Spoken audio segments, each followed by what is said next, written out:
I'm telling you, death ain't always this good. It'll leave you feeding for water and food. It'll riddle up your body in an Ottoman ballroom. They'll El Hajj Malik El Shabazz you, crown you king, then dethrone you in a Lorraine hotel. They'll disfigure your body to where folk can't tell if you immortal or not. Tell them, mama, leave that casket open. Let all the world see that ain't just burning in Mississippi. Hell is hot wherever you be. Deaf Poet, Sonny Patterson. Tune in, y'all. Sanctuary, episode 3. Let's get it. Third. This is the third episode of the Sanctuary Poetry. Can y'all make some noise for 3 episodes, y'all? 3 episodes. Yes. Tonight is a special night, and I will get to why in a few. Can I get a show of hands? How many of y'all this is your first time ever at a poetry show? Okay, we got one. You lying. But appreciate y'all. How about first time at the Sanctuary? Okay, yes. I hope to see y'all again. I hope y'all really enjoy the show. Just to give you an intro to the Sanctuary. The Sanctuary is a baby of mine. And I wanted to create a poetry showcase where I'm honoring the future, the past, and the present of poetry. If that's cool, say cool. What makes tonight very special is one of the inspirations of this is what inspired me to do poetry. So I found poetry back in 2011. And what finding poetry for me looked like was like, yo, I gotta scour the internet and see what I can find, see what poets are out there doing poetry. And what I stumbled upon was Def Poetry Jam. If you've ever seen Def Poetry Jam, you know the vibes. If you haven't, look it up. It's phenomenal poets and phenomenal era of poetry. And that was like my intro, and I was like glued to Def Poetry for hours and hours and hours. And I decided whenever I can, I want to host my own Def Poetry vibe type thing and bring it to the Sanctuary. Here we are at the Sanctuary, y'all. Can y'all make some noise for that story? Make some noise. Well, what makes tonight very special is that I wanted to honor some of the poets that paved the way. And we actually are lucky to have some poets that actually graced the stage of Def Poetry Jam, y'all. Can y'all make some noise for that? Yes. I'm low-key saying they old, but, you know, they still doing their thing, and it's still their OGs, and we need to make sure we pay homage. I'm always for doing our history and paying homage to those that came before us, and I'm excited to be here. For those who's here for the first time, can anybody guess where the name The Sanctuary came from? Go ahead, Laney. Church? Okay, that's a good guess. It's wrong, but it's a good guess. Anybody else? I would say there's no wrong answer, but they're all wrong answers. Anybody else want to guess? All right, if you've been to the Sanctuary before, where's it from? Yes, from Love Jones. So the inspiration for the title came from the movie Love Jones. Now, if you're a poet, you may hate that because we know that the poetry in Love Jones wasn't that great, but it still is the poster child for poetry. So I wanted to pay homage to that. And in the movie Love Jones, their open mic, their poetry platform was called The Sanctuary. So in paying homage to that, and paying homage to Def Poetry Jam, birthed here at The Sanctuary. So if that's cool, say cool, y'all. Cool. So we're going to get right to it. And I'll have some more announcements throughout the show, but we have a phenomenal lineup of poets. Unfortunately, because of the weather, a few poets aren't able to make it. We have one person coming from Philly, and the snow is hitting there before it hits here, so she couldn't make it. And some other people had some travel issues, but we still have an amazing show, and we had some poets that decided to join us last minute. So y'all gonna be in for a beautiful night. All right, if y'all excited, can y'all make some noise? All right, so if this is your first time at a poetry event, I really only got one rule, or 2 rules. One is respect the mic, and number 2 is have fun, okay? As a poet, poets really enjoy people's energy, all right? And there's ways that you can communicate your energy. So for those who know what y'all doing, if you hear something you like, what do? Yes, you can snap, you can make the sound like you just had the best mac and cheese ever. You can say, You can stomp your feet, you can do whatever you want to do. As a matter of fact, Laney said, church, you can also play the tambourine. Anybody want to use the tambourine? Anybody? I got 2 tambourines here. We got 2 volunteers already. There we go. You can have one to king. You can have one to king behind you. All right. So yes. So let's practice. I'm gonna say roses are red, violets are blue, and I want y'all to give me the energy like I just said the best poem ever. Okay? Ready? Roses are red and violets are blue. Yes, yes, yes.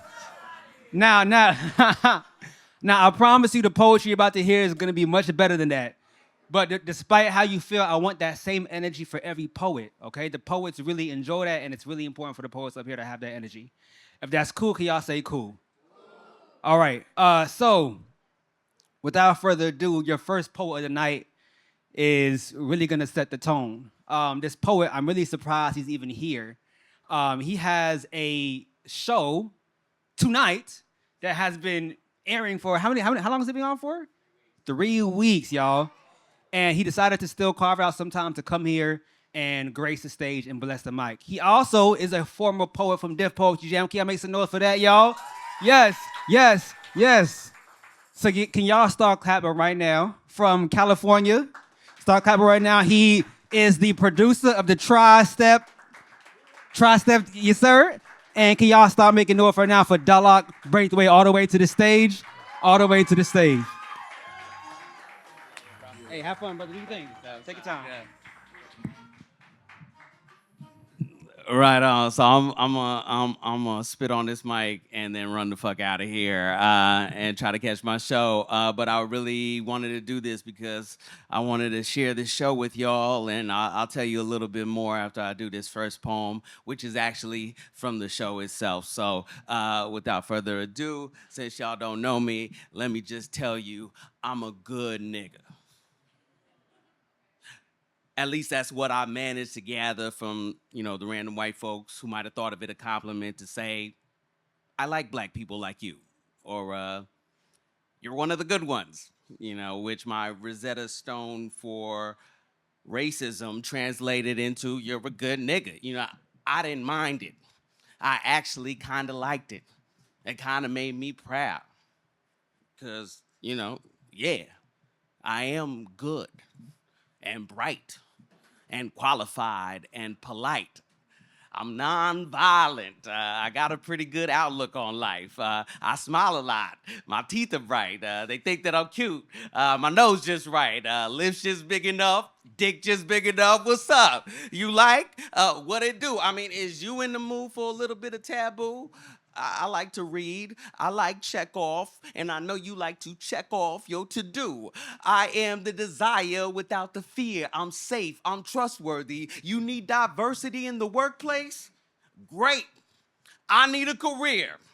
I'm just playing the game with the tokens given. We already Willy Wonka's chocolate factory. Here's your golden ticket. A fix for your fixation. Your methadone prescription. Starbucks equivalent to your fantasy addiction. Your guiltless pleasure. Your diet soda. Your fat-free loaf. Your coke-free crack. Your Barack Obama. You voted for him. You didn't even see him as black. We are the element of surprise. The black white elephant in the room. The beauty and the pain of Ella Fitzgerald's tune. I naturally channel the channel your television assumes. It suits me fine, fuck what you telling it to. I'm the talented 10th and the 10th of 11%. It's so few, so few, so few, so cool. All right.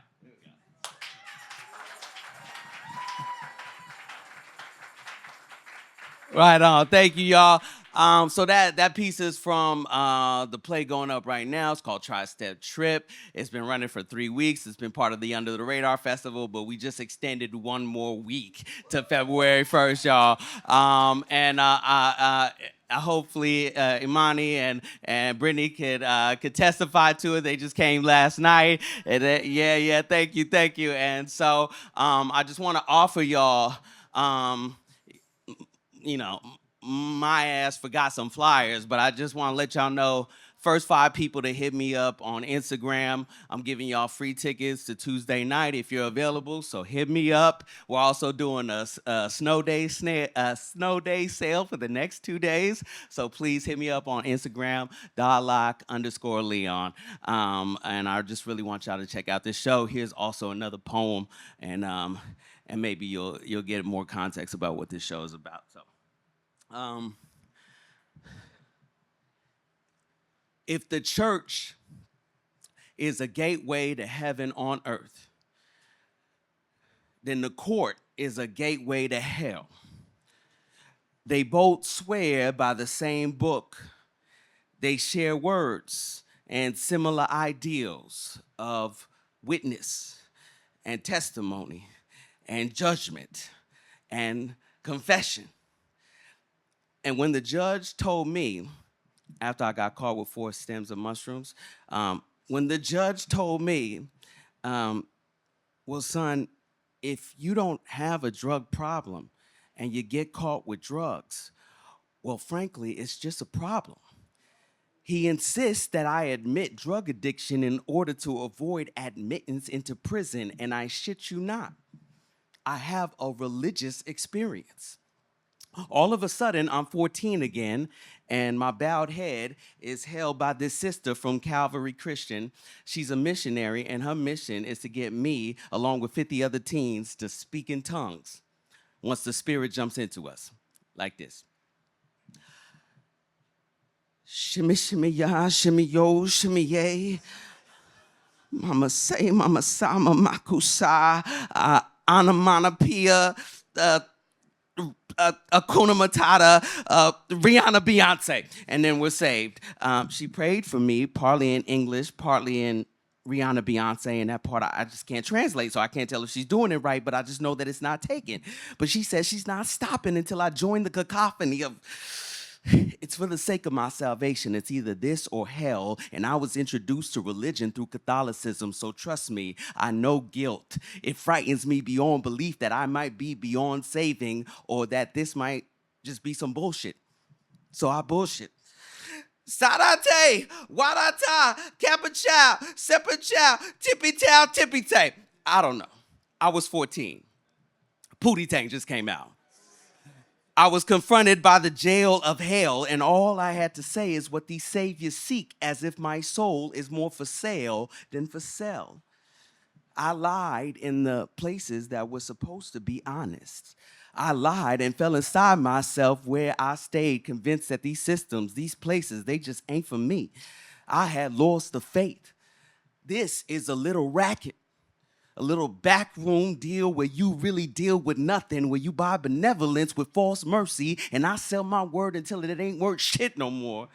These drug courts were legislated for a particular face in mind, a Reagan-era design that deemed drug use and drug abuse and drug addiction and crackhead and black people synonymous. I am drug addict anonymous. You don't care what my problem is. I'm a problem in this system. I don't have a drug problem. I am a drug problem. You don't care about fixing me. You're just looking for a fix for a first-time, non-violent drug offender. I feel like I'm one of many being pushed down this assembly line, this conveyor belt, this one-size-fits-all cookie-cutter justice, once built to health, drowned in habit, the humanity sucked out of it like a slave to ritual and routine. Just like an addict, you too just say things and do things and spew things like guilt and possession and confession and possession and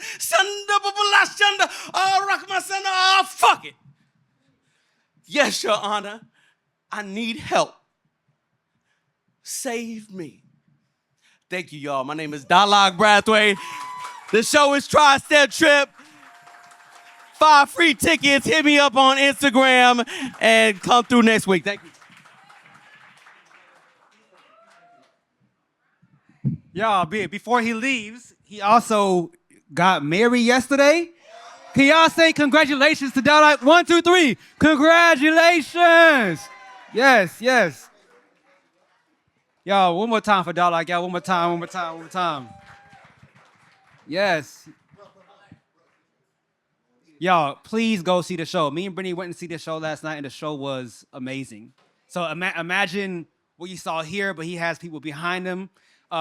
Yes, people are stepping, music, everything. It's a full production, and it's worth seeing, and y'all should support him. So today, it's happening no, not today. Don't see it today.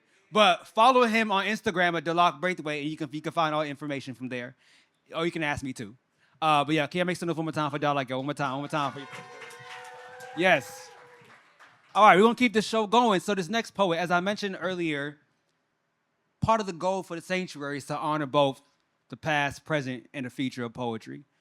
Because of some of the unforeseen circumstances, I was able to bring in some more poets here, but it actually worked out amazingly because the next poet, in my eyes, represents both the present and the future of poetry. So from Orlando, Florida.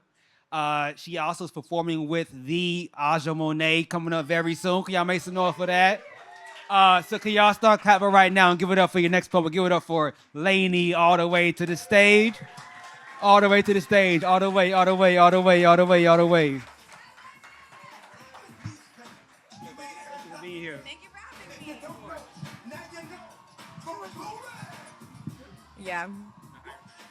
Sorry, I got distracted. Kurt got me. I was like,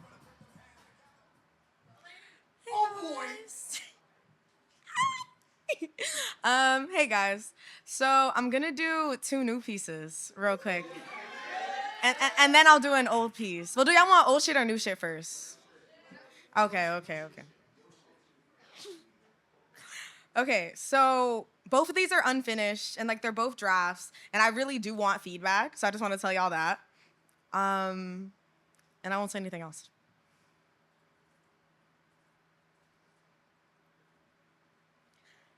I do not want to choose between my lover and loving her.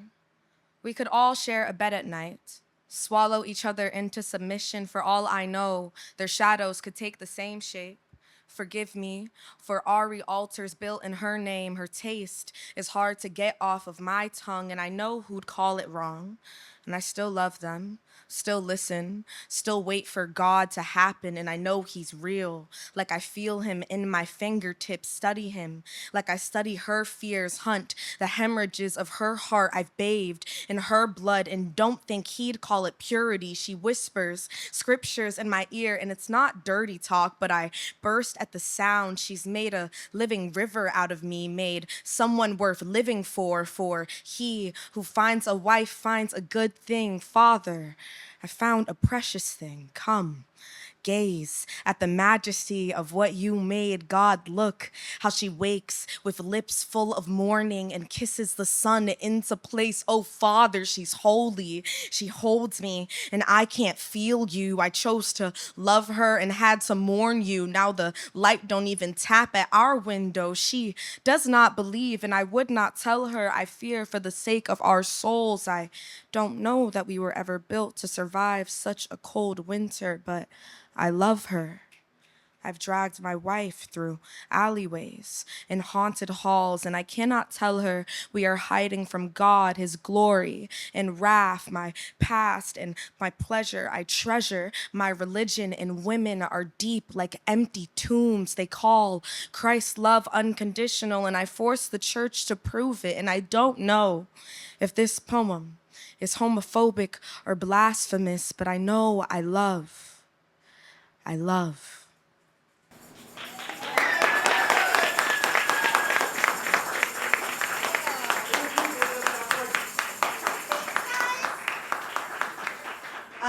Now I'm gonna do this other poem. Okay, so fun fact, so I'm in college, right? And so like the past semester I went to London, and so this is. Okay, but so this poem I wrote, whenever people ask me like, oh, what did you do in London? Like, what were you doing in London? I always like feel like, damn, like I can't even tell you what I was doing in London. But I wrote a poem about what I was doing in London, so this will be my no further questions.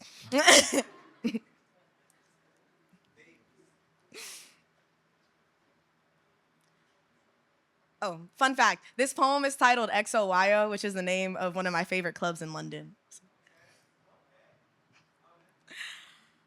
London taught me that clubbing is fun. You just have to leave your morals at home first. Forget if you look like shit and treat every douchebag like a deity. Worship like a whore. Say thank you for picking me, for choosing me. Proving all a girl's ever wanted is to feel wanted by a dickhead. Not cute enough to approach her with the lights on. One who hangs around her shoulder like a curse, like a creep, like the cause of my insanity. I must be overly going out of my mind. I'm gone, self-worth been lost with the wind. But when I make it back home, I'm the coolest of my friends, and we have so many stories now. And who cares if their faces all blend together? Did you see how he picked me up? They say I was levitating. I told them that the air was thinner than the girl I wish I looked like tonight. I almost choked on my expectations, nearly lost myself in the crowd, but I picked up a few stray pieces of pride on the bathroom floor. Plus, what better place to be a boldened and broken woman than between the stalls? I looked at my friend and told her I'd rather kiss her than any man in here tonight, and she said, girl, please. So I pled and I fled back to the dance floor like my life depended on it, like my wife depended on it. I had a girl ass up, hung on to her friends with a man's arm wrapped around my neck, and I'm not writing to tell you that I wanted to kiss her. I'm not writing to tell you he stays after I say I'm gay. I want to linger in the tension between the two, somehow riding and driving at the same time, having taken and lost control. In the same breath I breathed, and the beat breathed with me. I cried, and liquor touched my foot, and I've been touched in so many places. I don't know if there's anything left in me to discover, and isn't falling in love about discovery or conquest, or at least being surprised? And what is surprising about a girl who dresses like a slut for attention? It's weird to feel your body become public property at the party, and it's weirder to somehow feel privileged because of it. Apparently, the club isn't the best place to find yourself, but I found that I'm hotter in Shoreditch than in Soho, and I found that bad kissers bruise your lips and your ego, and I found that men are easier to catch, but women tend to stay longer.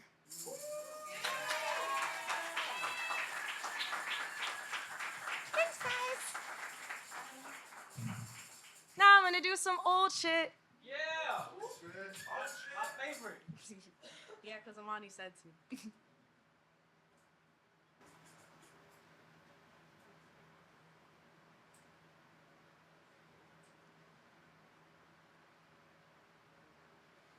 So my childhood nickname was Little Mermaid, which meant that decorative turquoise scales found themselves scattered across my room. Sebastian was a Jamaican like me, which made it easy for me to see what lie upon the goddamn skin. And Ariel always been darker than dark skin.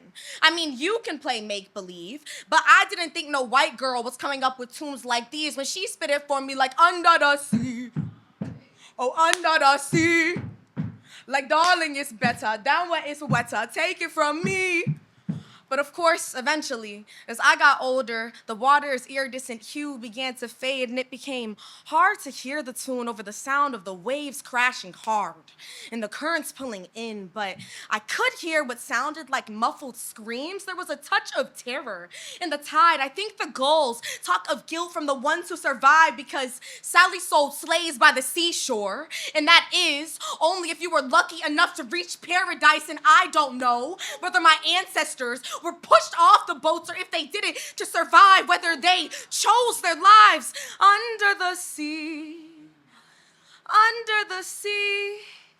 Thinking, darling, it's better down where it's wetter. Take it from me. And every summer, the first place I go to stand is the shore, and I still simmer in the Florida sun and try to shed my skin, still dive into the waves until I lose whatever it is that I was searching for. And my friends, they say I go too deep.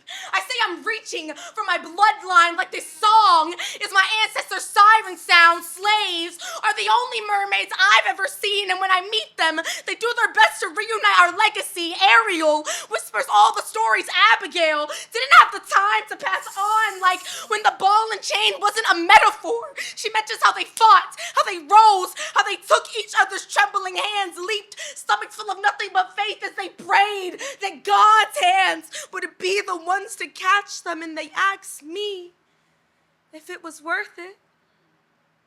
If their deaths meant more to the white man than just a loss of merchandise, if their brothers even made it off the boat. One of them asked me if we still had hope, and I didn't have it in me to lie. So she hated my answers. But when I asked her if she had regret, all she said is that under the sea, under the sea, darling, it's better down where it's wetter. Take it from me. 'Cause up on the shore they work all day And out in the sun they slave away, while we devoting full time to floating under the sea. Thank you. If you want to follow me or see what I'm up to, I'm on Instagram at Laney D Poet. That's LANEYTHEE poet. And I do have an event coming up on the 21st of February, and it's free 99, literally for the. It's so free, guys.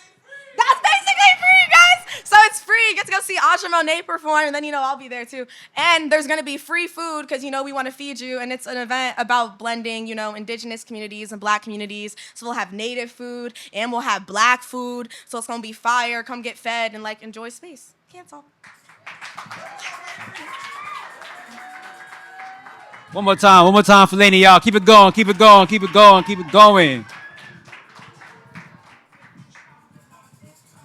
Yes, I'm gonna give you a little story about Laney, y'all.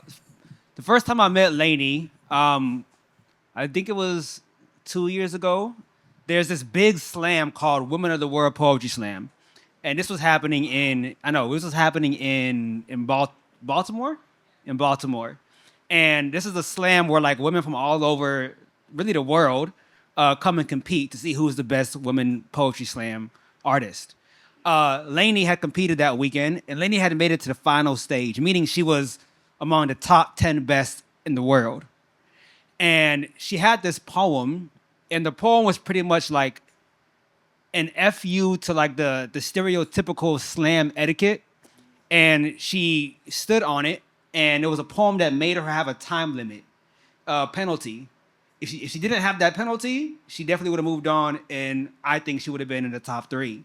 But she made a point to advocate for the poets and to make a point, I know we had a slam here, but I'm going to make sure that the poetry that needs to be heard is heard, and ignored all that. So that's who I met Laney as, and I'll forever have love for Laney for that. Laney, you are amazing. Keep writing, keep performing. You really are the future of this. All right, we're going to keep this going. I want to make sure I pour into everybody who I can. This next poet, speaking of slam, next week, me and Brittany are hosting the first ever Rep Yo City Slam. Can y'all make some noise for that? Yes. We got 5 cities who are competing next week. The cities are Philly, we got Jersey, we have New Hampshire, we have Boston, and then most importantly, we got New York City. Make it up for New York City, y'all. So this next poet is gonna be one of your competing poets representing New York City. Can y'all give it up for that? Can y'all give it up for that?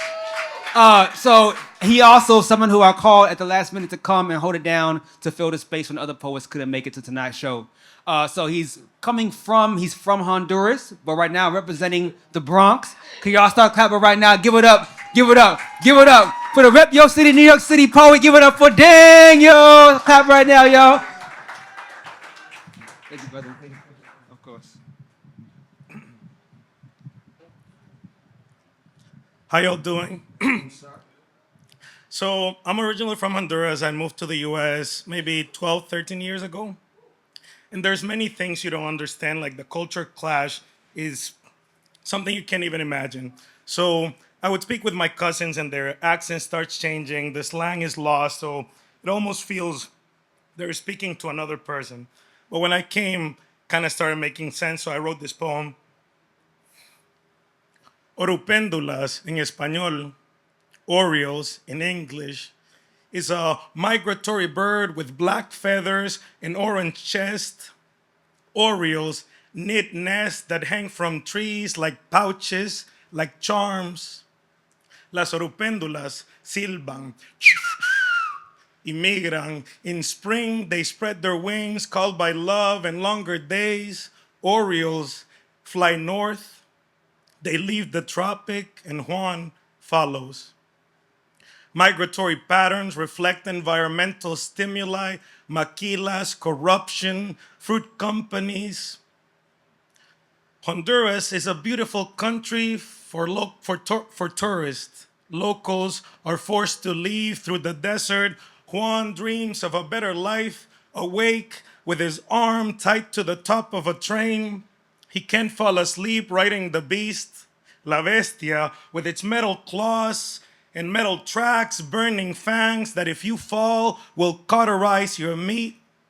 Tragedy rushing in like the river that's big to you, Rio Grande, and angry to us, Rio Bravo, where Juan kneels and prays for his daughters, prays for his life, prays for the river to calm down. Sometimes, drowning despair, the river swallows him whole. Other times, Juan is washed into the shores of the promised land, 4 seasons to landscape, winter, spring, summer, and fall, when bird watchers watch orioles fly south because of longer days that only get longer for Juan, who is migrant watch as he bleeds the American dream, and he learns to blame his own for the looks he gets. He blames his own for the drug cartels, for the metal fangs, for the drowning. He blames the bad ones, and he sees them everywhere. He sees them at work, in the neighborhood, at home, in the reflection of the mirror stalking him. The stereotype kills, and Juan goes by John now. No one struggles with his name anymore. Deceived, trick. John lays brick for a wall so Juan can't come in. Juan is bad. John is good. And he will die. Last name Doe. One of the good ones, though. Orioles, Orupendulas, have 2 homes, migrant, own, have none. And whether we change our names, whether we stay or leave, whether we swim, it doesn't matter. Our traditions, our ancestors, our children drown. Thank you.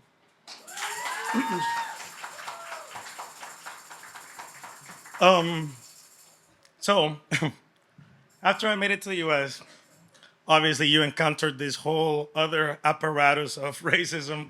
And this other poem is just cops before people were onto ice, but it's just been happening for the last 12 years for me, and I'm assuming a lot longer for everybody else. I lower the window, give you passport, license, and registration. It's never enough papers. Even my social security number, and you still ask, are you illegal? Officer, I know in the mornings you brush your teeth and see a huge S on your chest. I know every protagonist needs an antagonist, and I know the way I roll my R's sounds like an alarm that makes me a moment you've been waiting for. There are 2 sides to a story. There's an abused and an abuser, and I understand you need me to be the second one because your mirror lies. That's why your pupils dilate, excited, as you catch me existing, and you have no doubt that I'm your guy. The fantasy you've been chasing since the academy, or even before that, I'm the bandit from kindergarten. Yet your flashlight can only find my dreams and my mother's prayers as you search for probable cause, as if the cause wasn't my leather burned by 90-degree weather, as if the cause wasn't my sauce spilling spicy. The cause is not what I say, is that I say it with a mouth that can't stop the rumble. And the profiling is factual and systemic. And even though you're the threat and I'm in danger, your gut knows better. You fight bad guys like Superman, but braver. All you have is a gun, a bulletproof vest, and paid leave if you make a mistake, officer. You say you can take the car, but you won't because you're nice. You say the ticket is no big deal, but the ticket says criminal. The notes say no documentations, and how many rights can you break before it's illegal? Last time, you asked my girlfriend if she felt safe, and what if you mistaken her confused face because she loves the men you hate? The other time, you said I was speeding next to a school bus, trying to get me nervous so I would trip on a question when you came to my house, cracking jokes about me escaping through the window while I'm trying to put my dog in a safe place because, officer, I'm afraid you'll find a reason to shoot her as well. And every time, everywhere, I have to stay calm because your eyes are constantly looking for the rot in my character, and if you keep looking, you will find it. you will smell it. Even if you have to pull the trigger that will make my flesh ooze the putrid smell that reeks from your racist mind, the anxiety of sirens, state troopers on highways. I don't feel protected. I feel haunted. Officer, there aren't two sides to a story. You're the abuser, and I know your comfort will become my casket. Thank you.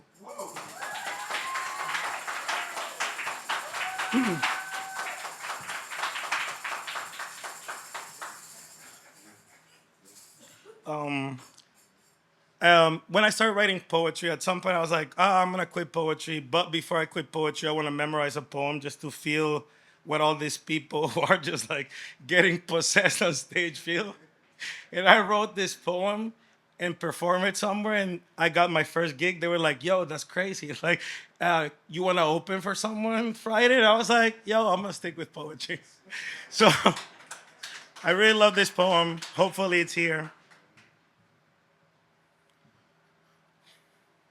Thoughts emerge as threats, and like a loom, my mouth weaves a tapestry with history, oppression, myth, and rebellion.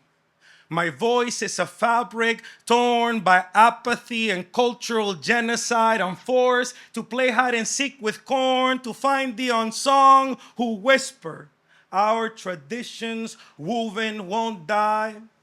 And with my hands stuttering, I wonder if I should become a weaver or not. After all, I'm the descendant of both the victim and the victimizer, the bastard child of so many. My last name is lost to convenience. The tradition in my blood thins generation after generation, from riches to rags, from queens to maids, born to the leftovers. My lineage is poverty. I didn't know how to use a fork because poor eats with its hands, because I'm a mace eater.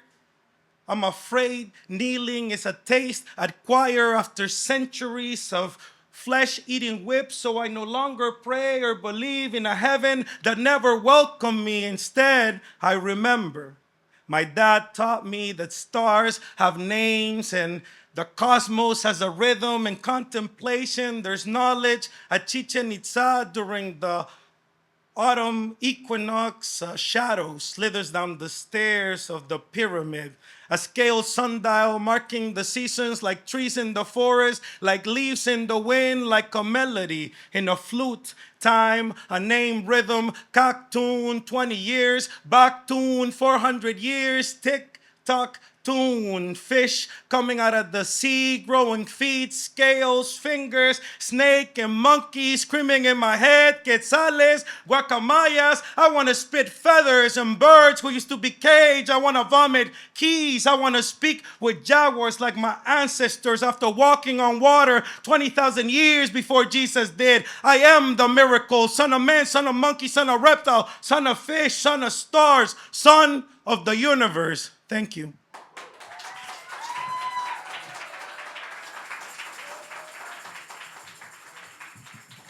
One more time for Daniel, y'all. One more time, one more time, one more time.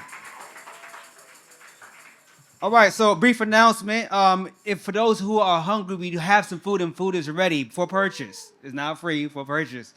We got food, and food is ready. We have 2 plates, and if you're hungry, you can just walk this way, and they'll be able to get you some food if you just go this direction. We have 2 plates available. The types of plates we have are, 1 plate is wings, fries, salad, and a roll.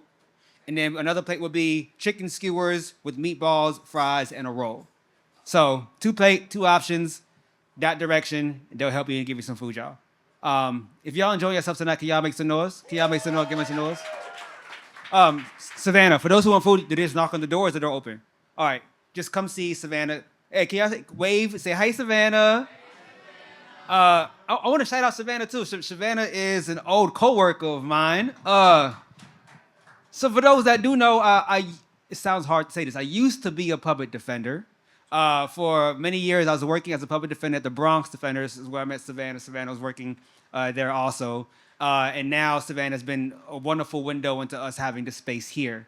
I say used to. I teach now. I no longer work at the public defender's office. I now teach at a law school. Appreciate you. So little life update. What do I like better? That's a hard question. I think where I am in life right now, I like teaching better. It's less stress. Why did I stop? I stopped because of burnout.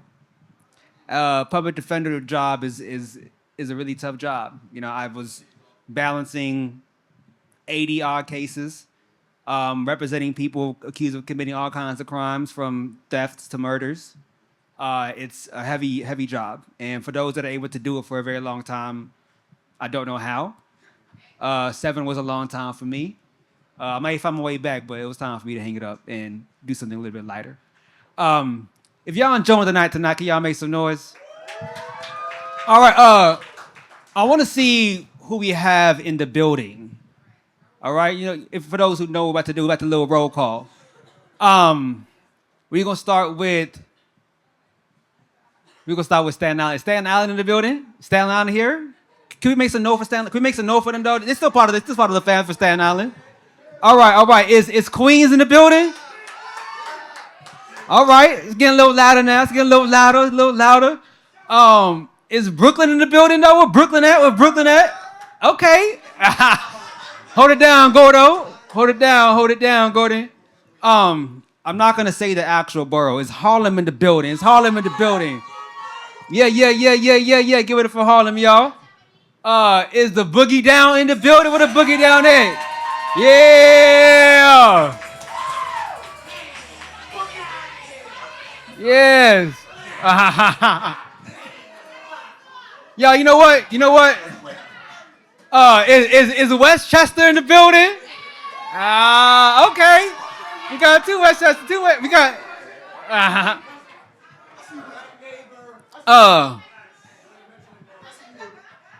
What else?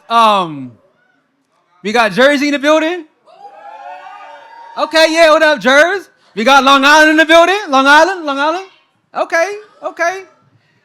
Let's go. One thing I realized when I got here, because I'm from Texas. And being from Texas, you know, you never get a chance to shout out where you're from. Because it's always the boroughs, and it's always Jersey, and it's like that. Like, what about me? Yeah, for Texas? Okay, yeah, make some noise for Texas. I appreciate you. But as an Army brat, I'm also from many places. And I wonder if anybody in the room is also from where I'm from. And I want to see if y'all from where I'm from.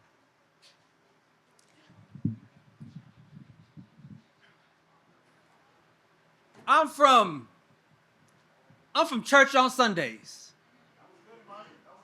I'm from bed made every morning. I'm from dinner at the dining table with my family. I'm from no phones allowed at the dining table. I'm from homework first, play later. I'm from shower before you sleep. I'm from shower when you wake up. I'm from no curse words allowed in this household. I'm from stupid, dumb, and idiot being a curse word in this household. I'm from prayers before bed. I'm from a father who laced his own boots, whose fingernails are still stained by the mud he got it out from. I'm from a mother who knows the Bible more than she knows her own son. I'm from the American dream. I'm from everywhere. I'm from somewhere. I'm from nowhere. I'm from $10 haircuts. Remember that? I'm from we got food at home. I'm from knee scrapes on the concrete. I'm from sprained ankles from the court. I'm from dad knows how to wrap an ankle. I'm from the hospital is where you go when you're dying, and I was never dying. I'm from ice cream trucks waking up the whole neighborhood. I'm from asking parents, hey, can the homie come play outside? I'm from spades at the lunch table. I got 3 and a possible, and you bet not renege. I'm from pickup basketball, y'all. I'm from pickup basketball. I'm from flag football. I'm from tackle football without the pads. I'm from grass stained jeans. I'm from creased sneakers. I'm from ashy elbows and ashy knees. I'm from ringing a doorbell and running. I'm from shit talking as a love language. I'm from fights at the bus stop. I'm from fights at my front lawn. I'm from everywhere. I'm from somewhere. I'm from nowhere. I'm from new kid in school to new kid in school to again new kid in school. I'm from the military. I'm from dad in the army, mom in the army, brother in the army. I'm from 4 years and move, 4 years and move, 4 years and it's time to move again. I'm from dad gone for a year, mom gone for a year, dad and mom gone for the same year. I'm from both present. I'm from present and absent parents. I'm from everywhere. I'm from somewhere. I'm from nowhere. I'm from MySpace top 5. I'm from LimeWire and that Piff. I'm from 106 and Park. I'm from Rap City. I'm from Comic View. I'm from after school freestyle sessions. I'm from every link up was a freestyle session. I'm from Lean With It. I'm from Step in the Name of you don't sing that, y'all. Y'all out. I got y'all. I'm from Tall Tees. I'm from You Go Girl. I'm from Please Baby Please. I'm from a whole different world. I'm from everywhere. I'm from somewhere. I'm from nowhere. And I wonder if anybody is from where I'm from. Thank y'all. Appreciate it.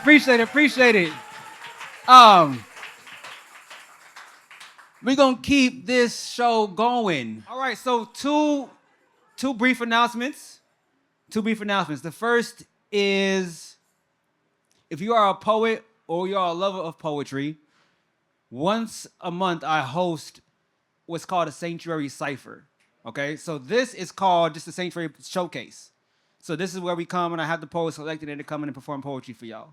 The Cipher is a lot more intimate. It's inside a lovely gallery owned by Bola over here. It's a beautiful space, beautiful art gallery in Harlem, and it's I want to say it's donation based, but it's basically free.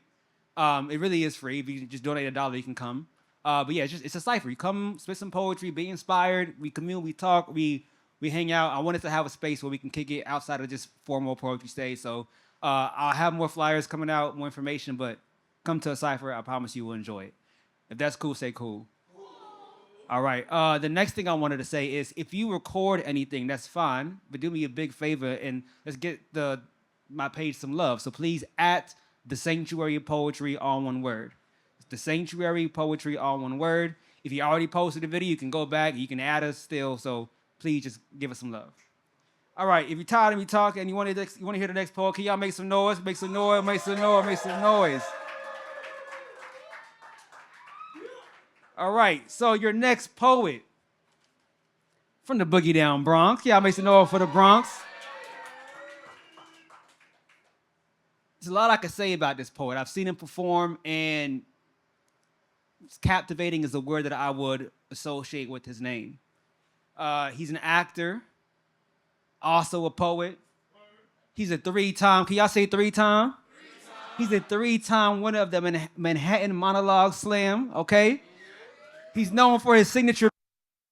Last part one. Okay, Mike. Big. Oh, I like that. Appreciate that. All right.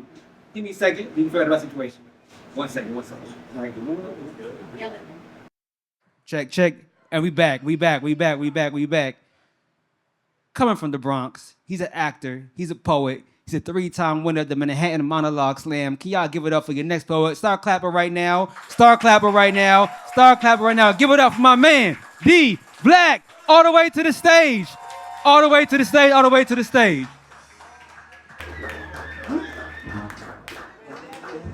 niggas, throw your hands in the air right now, man. Feel this shit right here. Family, how we doing? Name David Roberts. I'm an actor, spoken word artist. In spoken word, I go by the name D Black. Let's see. So, a number of people know that there's a piece that I have called I Apologize. I feel that there are individuals and collectives that owe apologies to the Black community. But at the same time, I do believe that a lot of those apologies will not be made. So I've taken it upon myself to make these apologies for these people. A lot of people are familiar with part 1, which is the rapper, but a lot of people are not familiar with part 2, which is the teenage girl, and part 3, which is white America. So I ask that everyone listens with open hearts and open minds. And the name of this piece is entitled I Apologize, Part 2 and 3, Teenage Girl, White America.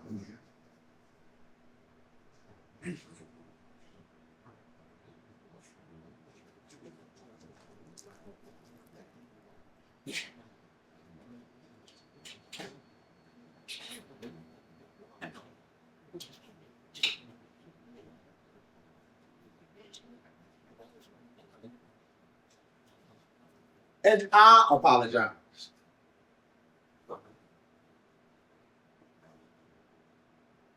I apologize for giving a bad name to all the girls who live around my block. I apologize because fancy things and shiny cars are the only ways to get to my home. I apologize for calling other dudes daddy because I don't listen to mom. And I apologize for cursing out elders who have my best interests in mind. And I apologize. I apologize because in homeroom they call me railroad because on the trains I let guys run on me. And I apologize because sometimes use of condoms just doesn't occur to me. And I apologize for having to be that girl that wows out the most. Knowing that disrespecting myself leads to disrespect from others. But see, I'm just fighting back all these years of being called fat, black, and ugly in grade school. And now that I got this overdeveloped body too, these boys are through. I'm using them as my tools while I let them use me. Parents didn't talk to me about birds and the bees, so porno movies I study. And those same girls that I embarrass are the same ones who are jealous. Never stopped to ask me once, why do I choose to live like this? Too busy gossiping, too busy hating, too busy bringing each other down. Black folks' usual disposition. And I know those guys don't like me. I know they don't really want me. But for a moment in time, this size 16 teen can feel like a size Beyonce. And they'll never make me their fiance. And they'll never make me a fiance, according to my mother, who's only jealous because he's only 12 years older. And they'll be asking about my father, because he ain't no better.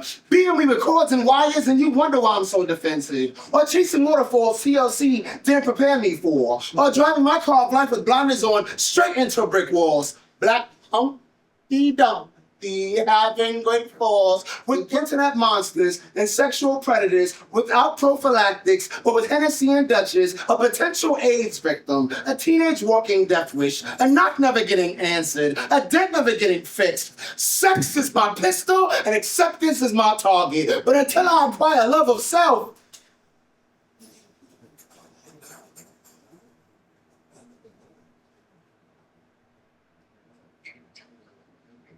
sex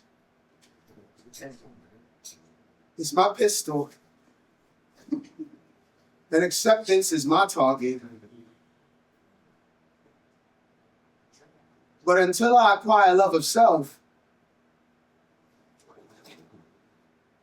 my gun will always be unloaded.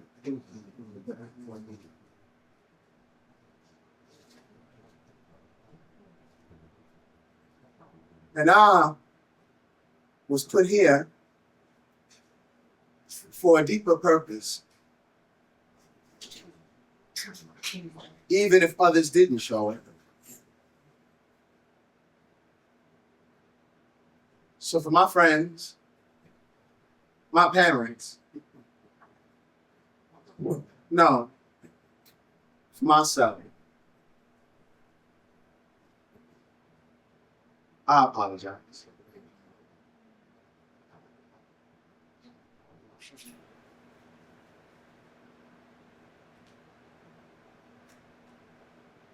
We,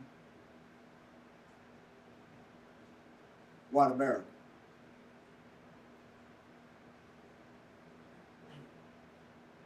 we apologize for the enslaving of your people.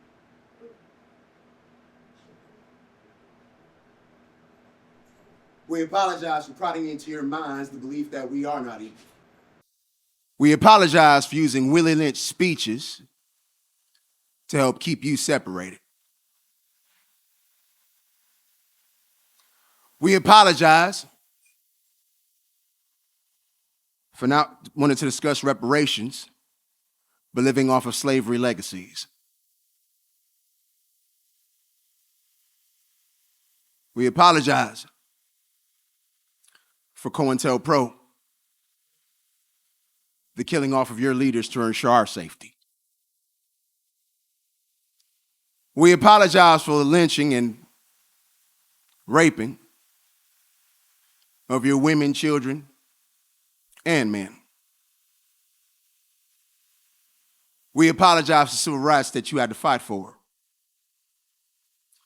that should have simply been given. But see, well, now you black folks aren't exactly doing right by each other now, are you? And if you're so damn disconnected, we were able to enslave you. Equality you always had, but your unity always loose. Making a discussion of reparations an easy topic to refuse after all you've been through. Y'all still don't get it, that if your family ties are loose, then outsiders will take advantage. Ever since the Middle Passage, down to city slums, your different degrees of separation have helped make you victims. And we don't want to be that. So we shoot and harass you without just cause, because in line is where we want to keep you, blaming us for your misfortune. When it's us you're quick to follow. No sense of self, no sense of culture. Integration became your funeral. Blaming us for your, blaming your, accustomed to injustice, complacent with racism. What we did to Fred Hampton, a modern day lynching. But who gave us the news to hang him? An opportunist. Forsaking the masses out of sheer greed.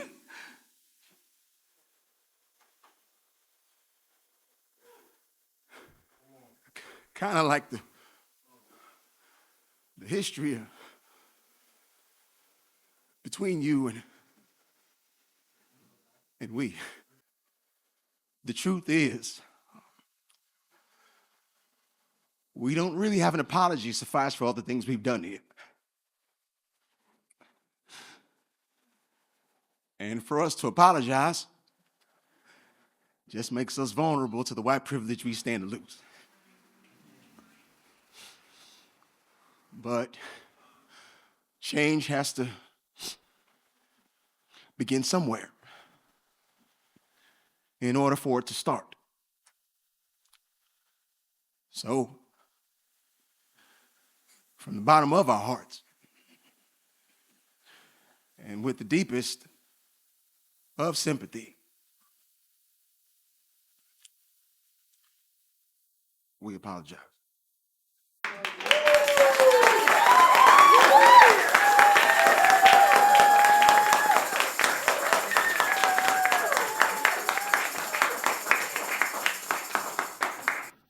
Appreciate y'all. All right, yeah, let me pull this one out, a rabbit out of a hat. Death of the N-word.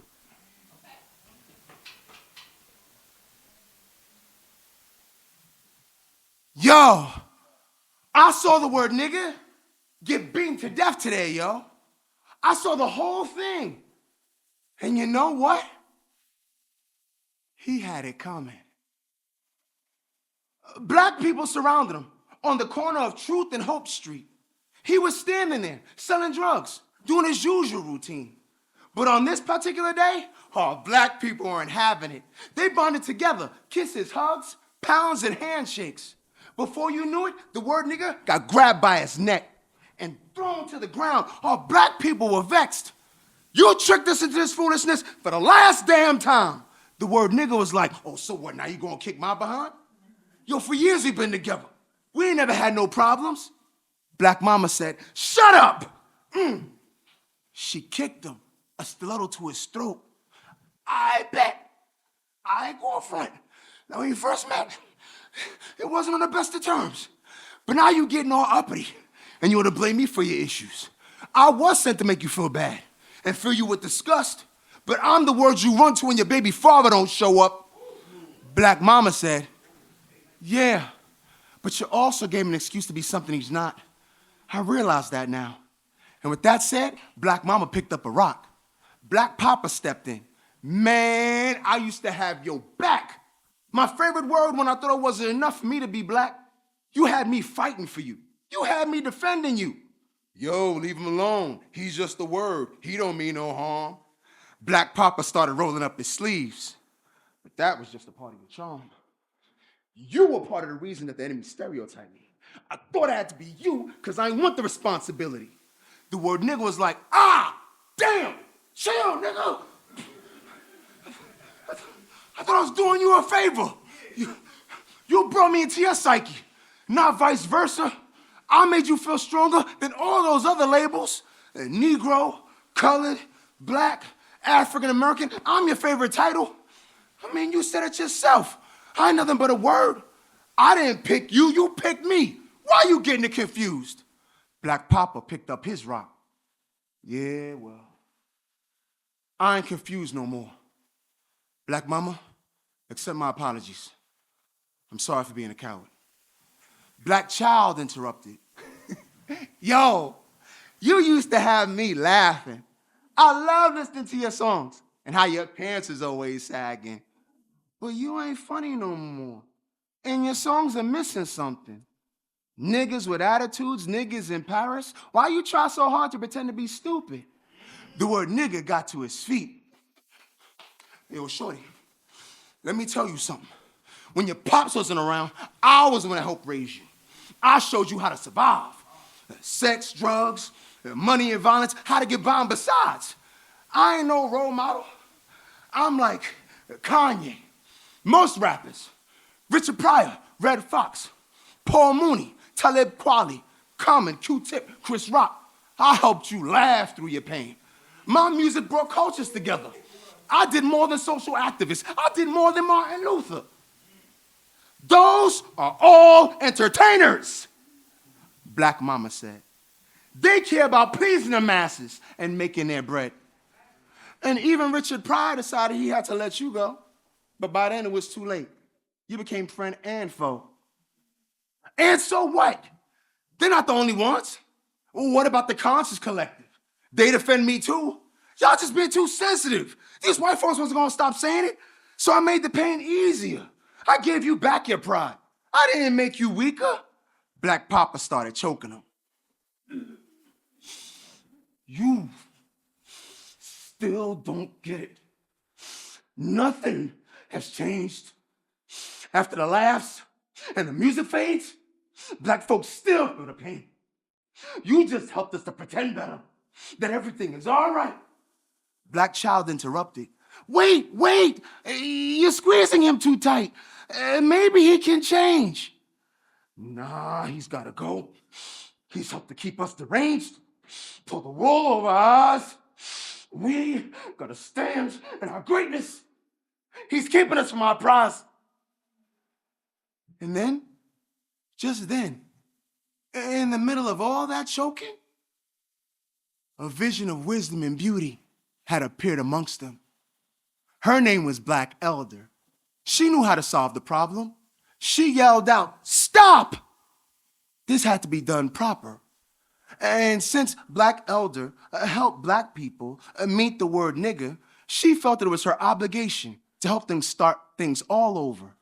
So with black ankh in hand and bold black skin, she held the word nigga down to the ground, right up under his chin. She said, I helped to keep you alive for a long time, and I knew that it was wrong to do. Because without unity and consciousness, my black people were through. All the other collectives did away with their derogatory terms, but I thought that you were special. I thought you could stick around longer, but you just caused too much confusion. My children, grab your rocks. Let's get rid of this beast together. It took all of us to keep him alive, so let's all take part in his departure. The three of them gathered up their rocks, and they started to move closer. The word nigga was like, you ain't got the strip to get rid of me. Y'all always gonna be niggas. Black Mama tossed her rock. The word nigga's nose got broken. Black Papa threw his rock. The word nigga's head split open. Black Child hesitated. Black Papa slowly took his rock away. He said, you may not understand everything that's happening right now, but I'll explain it to you later someday. Black Child took his rock back because he knew that this was for his future. He pulled back, paused, launched it. His hand shot like a bazooka. The word nigger had let out a really loud scream. And then you wouldn't believe what happened after that scene. The word nigger started changing into all of the different races he had been friends with. Caucasian, Latino, Indian, Asian, and all the other races in between. And finally, it turned into a pile of jet black sand and disappeared, never again to be seen. Black people cheered. They yelled, shouted, and screamed. Black elder said, calm down. She wanted them to promise her one thing. She said, even though we won this battle, in order for us to forever win this war, we must never throw away the responsibility that comes with being black and always stand up for who we are. Black people agreed, standing proud, grinning, nodding, smiling from ear to ear. Black papa's hands in black mama's, and black child's hands in between the both of theirs. And at the same time, black elder returned to the ancestral world, greeted by the other ancestors with the phrase, job well done. So black people walked towards their greatness, never again owning what they were not, with a newfound confidence within themselves, a newfound respect. So yeah, I saw the word nigga get beaten to death today. I saw the whole thing. And you know what? He had it coming. Peace, y'all.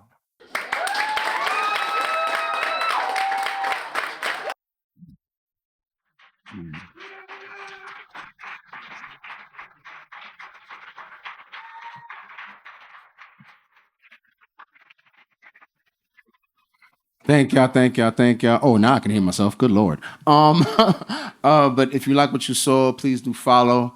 I'm still doing the YouTube thing, so brother still needs subscribers. So please do follow at DBLK 504, DBLK 504. Also follow me on Instagram, same screen name, DBLK 504. If you want to see more of my work, you can also follow me on IG as well at DBlackBX. Real quick plug, I will be doing a stage reading this upcoming Tuesday. As a matter of fact, it's not even going to be that far from here on Jane Frankel. Once again, it is free. A wonderful piece called What If, for those of y'all who are in relationships or wonder if you could turn things around and, be in a different relationship, this is where you can kind of get your answer. But come on in, 7 p.m. Tuesday, Gene Frankel. Talk to me. Get home safe. Love y'all.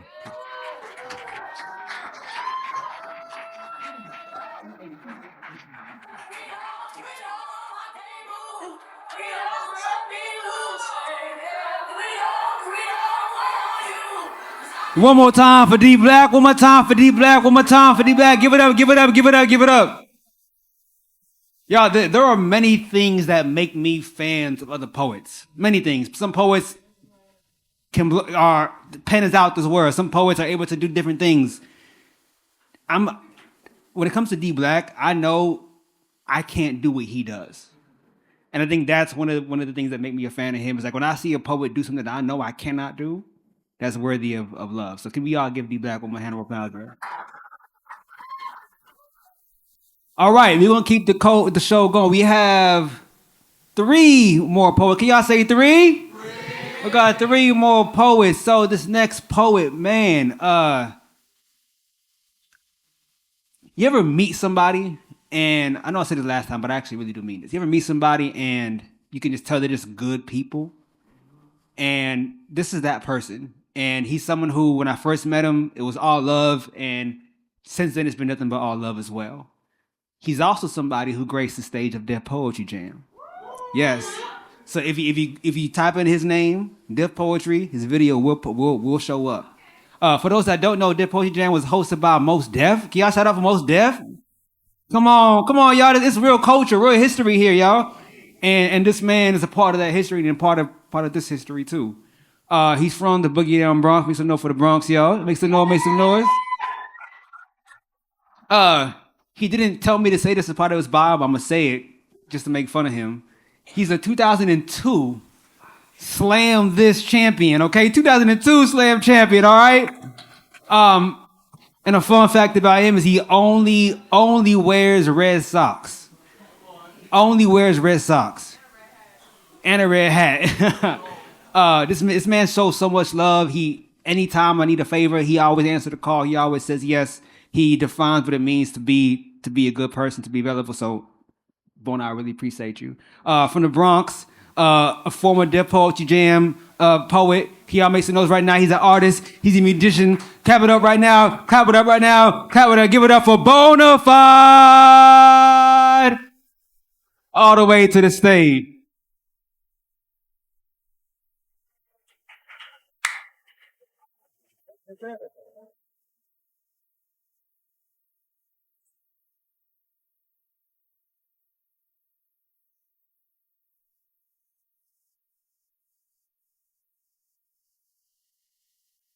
What up, family? How you feeling? Give yourselves a round of applause.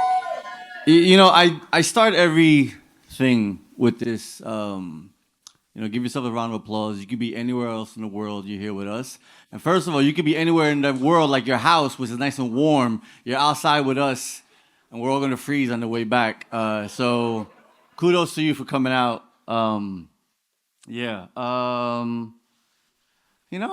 What a year it's been. for only being in January.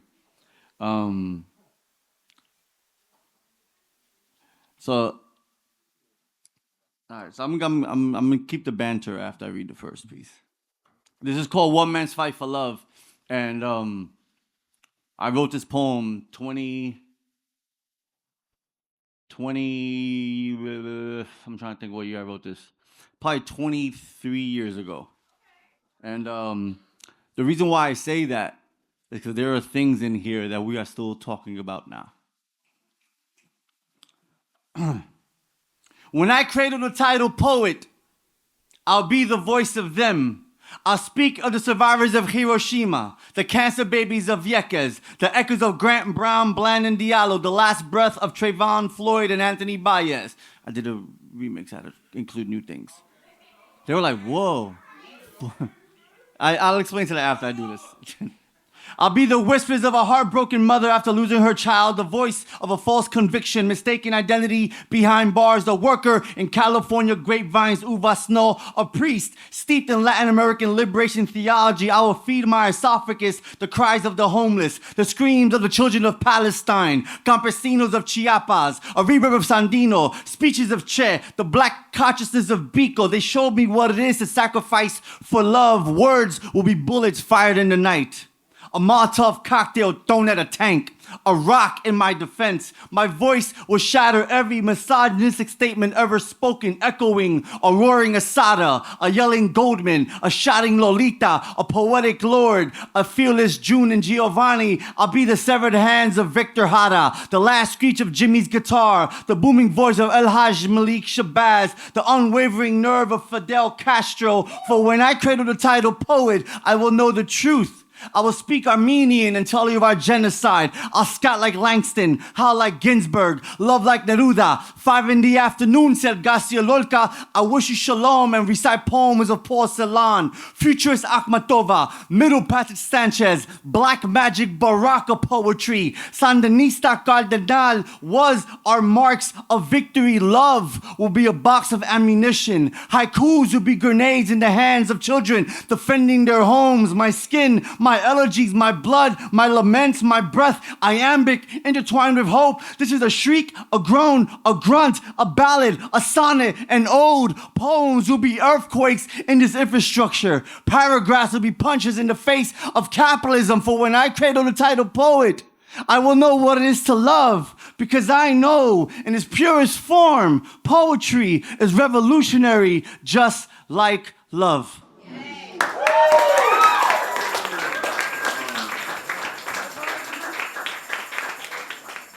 So, I wrote that poem in my first book called Pelo Bueno, which came out in 2004. So I think I probably wrote it in 2002. Excelsior is a collection of old and new work for the last 20 plus years of publishing. But what I did do is when I I updated some poems, right? Because you learn new information, right? And so one man's fight for love. That's why the Trayvon, everyone is there, because I have to pay respect for that. And I'm gonna read a new piece.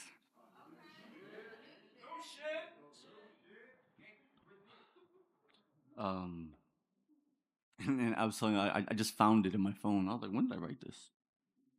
And I like the way it sounds. I don't even know it's finished, but it's gonna be read anyway. Um,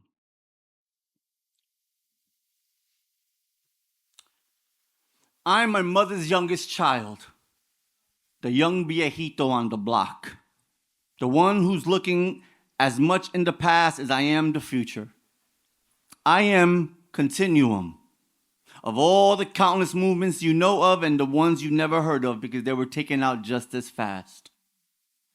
You have to know and remember who you are, especially in the belly of the beast. I am both Black Panther holding Second Amendment and machetero nacionalista, holding an upright body full of radiation, bullets, and star-spangled band black bag gag laws. I am not a song lyric in a watered-down protest song that doesn't speak of my killing. I am not a Hollywood biopic of how much of a badass I was with a beret on, but didn't talk about the addictions that hurt the same people I wanted to help. I am not the story that erases women who helped me, taught me, and held me when I was weak, bruised, delusioned. I am Shakur, never Tupac, always Asada, always Asada. I am Guevara, not international revolutionary, but doctor in new revolution, choosing between medicine and ammunition. I am Black Mask, never hiding from fear. Not hiding not to be seen, never hiding from cowardice, but to be in the front line of 400,000 Zapatistas marching into Mexico City on New Year's Day to represent a unified front in the face of the world. But that's not the question I want to ask. I ask, who are you? Who are you? Who slithers on their bellies with orders from a puppet to eat these orders like communion when there is no Messiah here? Because if there was, why would she allow these things to happen? Why do we think she would talk to anyone as devilish as a star made on television? We've seen this before. Actors make great politicians. Who are you who wears masks, pretend to be this Call of Duty, shoot live bullets into a playground because your eyesight has been altered by such an orange tint you think everyone is a target in a radioactive field in a science fiction dystopian film? Who are you who destroys these things you sought to defend, but your blind racism that the fact that a Black man who was flawed in his own ways, he does not escape your critique, was president, and your ego is so frail and so weak, you wanted to burn everything and told the people the fire is your right, as if you are Prometheus. Because if you can't have the utopia you desire, then no one can have anything or close to what you have. Fool an uneducated white man into thinking he's more deserving than the most brilliant Black man, only because he's simple enough to think that skin color is an indicator to intelligence. Who are you who defends these maggots with disillusioned kaleidoscopes, seeing everything in their vision, warped them to manipulate? Who am I? Look at this long history of advancement and beauty and struggle and love and existence. Look and then ask yourself, who are you? Who? And after this question has been answered, and the eruption has calmed, and the fire has dimmed, and your brain is back to normal levels, there's so much left unsaid, so much left to do. And I understand the discomfort of what the future brings. But taking a chance and failing never scares me more than not taking a chance. And having that what if linger over you like an anchor in deep waters. I am my mother's youngest son, the young viejito on the block, the one who's looking as much in the past as I am the future. I am a continuum of all the countless movements you know of and the ones you never heard of because they were taken out just as fast. You have to know and remember who you are, especially in the belly of the beast. Thank you.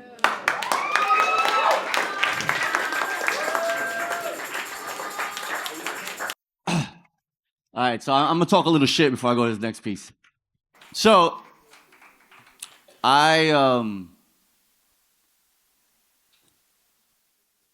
so in the first season of Def Poetry Jam, if you go onto the show, I'm in the front row with a red and blue sweater, and I had just cut my hair off. So it's not a big afro, it's not. And I seen all the first whole season. I think I saw the whole first 2 seasons.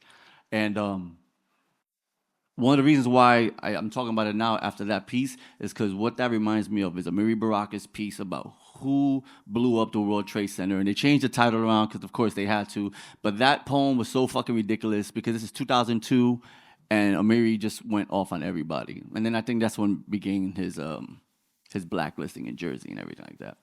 You know, Def Poetry Jam was wild, right? Because it felt, what did we say? It felt like nationals. It felt like a slam nationals. Because the thing is, if you were bad, you weren't going to be on TV. And of course, you want to be on TV. There's a joke that even though I came on TV, my mother was like, "Did you get paid?" I was like, "Yeah, I got paid." She's like, "Okay." But it's important to, like, you know, think of context, right? Here's this thing. And I feel like because I wasn't living in New York, like that's why I ended up at season 4, not like season 2. Because I was like, yo, why are they ignoring the Midwest? If you look at season 4, a lot of people from the Midwest, because I was living in Chicago at the time, like that's like the big Chicago series is that season 3. And something I told someone was like, and this is like advice, honestly, when you get to a position of something that can be documented and last forever, read the poem that you think you're going to love forever. Because I know for a fact that there are people who were on the show, and, you know, depending on how old they are, right? If you're 19 and you got your 3 poems and you're rocket, are you going to love that poem at 39? And I know for a fact that some people don't, right? Oh, well, you know, like, don't read a love poem for someone you're not going to be with forever. That's going to be fucking wild. Don't read a love poem on fucking TV if you're not going to be with them forever, right? So when I got asked to do the show, Suhair and Lemon saw a show I had in Chicago, and I have this piece about Basquiat. And I love the piece about Basquiat. I love Basquiat, right? Like, I love Basquiat. Like, but I didn't really want to read that piece because I just felt it didn't have the power.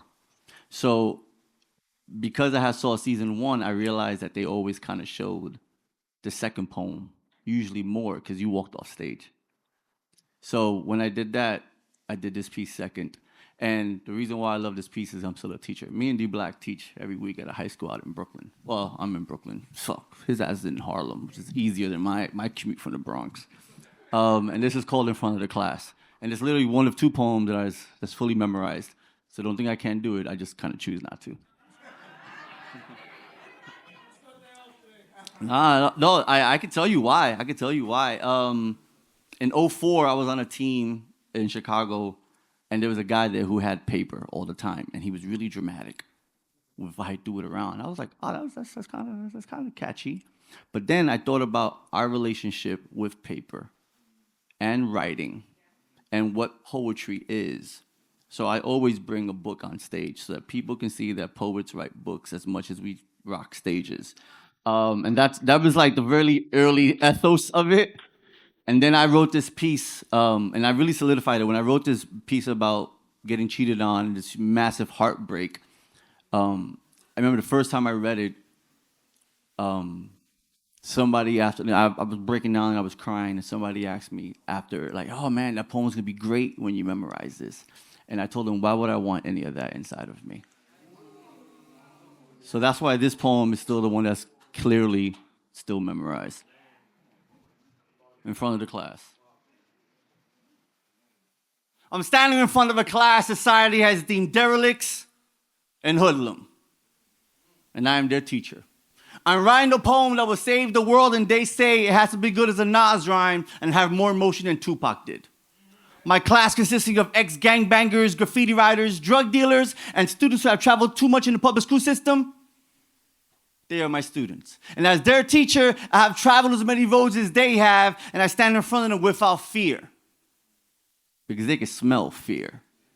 I am them with 20 years being ahead. I tell them that road is approaching, and all you have to do is take that road to a pass and never catch up to you. I tell them in your metamorphosis, you can change your name, your place, your careers, your goals, and strive for that seems so unattainable for so many years. One student says, how? How the hell am I supposed to get there?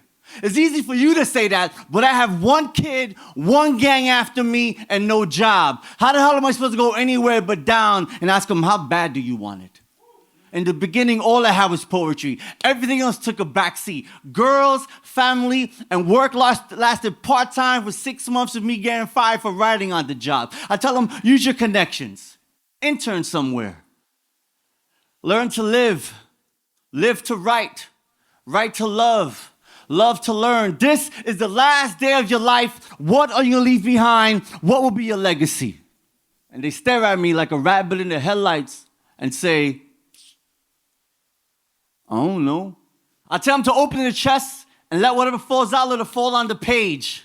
The page be a doctor. The page be a therapist. The page be a lover. The page be the best friend ever stabbed you in the back. The page be a Prozac. The page be a hip hop. The page be a rock and roll. The page be that fancy ride you're always talking about. The page be like a bling bling on your wrist. The page be your autobiography.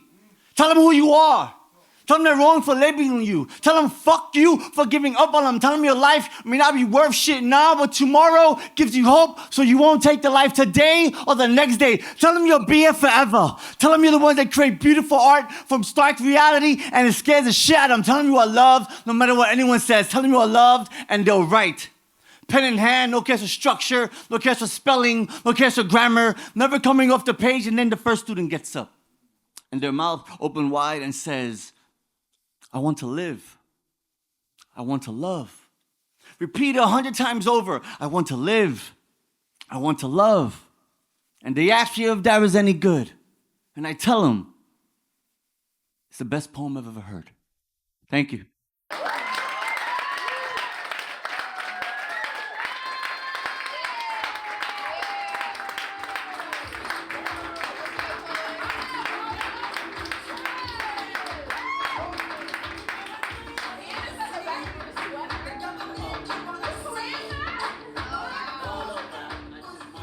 Wow. One more time for Bona, y'all. One more time for Bonafide. One more time for Bonafide. Yo, Bona, I want you to know I'm not just saying this because I'm in a moment. This is probably one of my favorite poetry moments ever.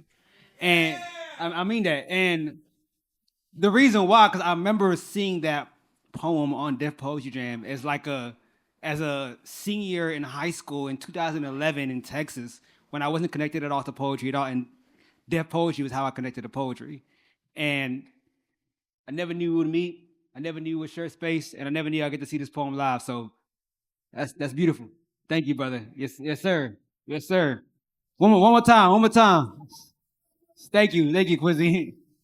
I hope the poets in the room were soaking in the game that Bona was dropping here. And one thing that I hope people can gather from this is, like Def Poetry, I plan for this to live in infamy. People may wonder why I refer to the Sanctuary as episodes. It's because the full episode is recorded, and it's going to be put out. So the first episode, the whole thing was recorded, was put out. Second episode, the whole thing was recorded, was put out. And this is the third one. The whole record is being put out. Can we say shout out to Nico real quick? Say shout out, Nico. Nico is the man behind the camera. You know, we are the poets here, but in order for it to be digested and put out into the world, it takes someone who knows what they're doing, and Nico has been that for me. So Nico, I really appreciate you. Bona, thank you again. One more time for Bonafide, y'all. One more time. One thing I do want to say, I mentioned earlier that we are in a dispensary, but what I have not shared is that this is the first independently owned dispensary in New York City. It's the first Black-owned dispensary in New York City. See, can y'all make some noise one time for Smack Village, y'all? Make some noise, make some noise. Yes. All right, so we're going to keep the show going. If you're ready for the next poet, say word. All right, so you heard that I used to be a public defender. I'm a teacher now. In order to do what I do, I had to have gone to law school. And going to law school and passing the bar is one of my greatest accomplishments. Thank you. But despite doing all of that, despite going to law school, despite passing the bar, which is hard, my greatest accomplishment is marrying Brittany Barker. Okay, that that's my greatest accomplishment. And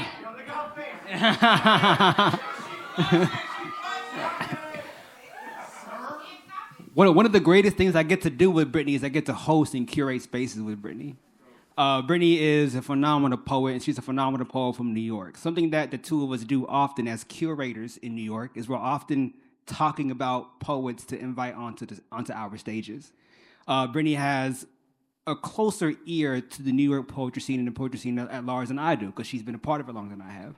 But what we do often is like, hey, Imani, here's a poet that you should know about. You know, they were on the scene back in the day. They're really fire. You should know about them. So Brittany's like my encyclopedia for poetry. And this next poet I found through my Brittany encyclopedia of poetry. Phenomenal poet. And now I've had the chance to actually see his work, and I can also attest to how amazing he is. So this next poet from Camden, New Jersey, makes some noise for Jersey, y'all. He's a nationally renowned spoken word artist, okay? He is a New Jersey Loser Slam Gram champion. Make some noise for that, y'all. He is a LA Ink Slam champion team member, as well as a 2013 Neo Rican Grand Slam champion, y'all. And he's published not one, not two, but say three. Published 3 books. Can y'all start clapping right now? Start clapping right now. Representing Camden, New Jersey. Give it up for my man, Tre G. All the way to the stage. All the way to the stage.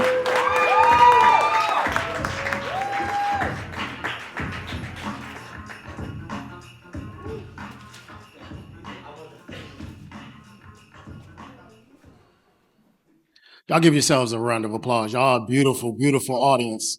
Beautiful audience. Y'all kept the energy going all night. Give it up for all the poets to touch stage tonight.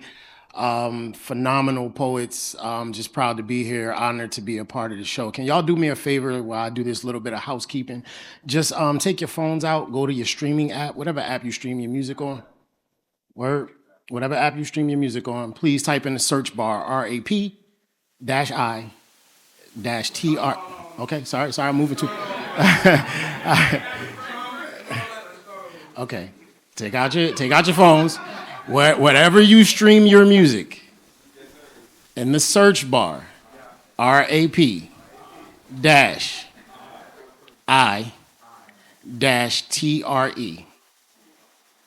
You should find 2 albums and 4 singles. Every word of every song on every album and all 4 of those singles I wrote.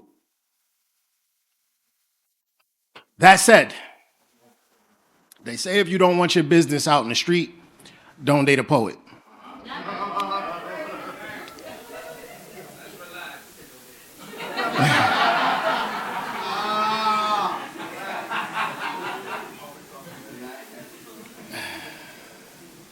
Imagine what happens if you marry one.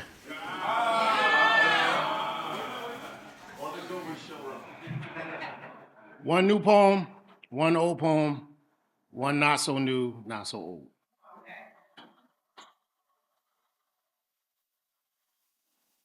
New. What do you do when your wife is crying in the bathroom? While you lie in bed, half awake, half asleep, somewhere between a fading dream and a foggy reality. You can hear the water splash on the tile floor. You, unsure if it's true, rock in bed to hear more clearly. Could be tears, or the faucet mingled with a false set of fears until you hear the deep breaths that address the stress of suppressed screams.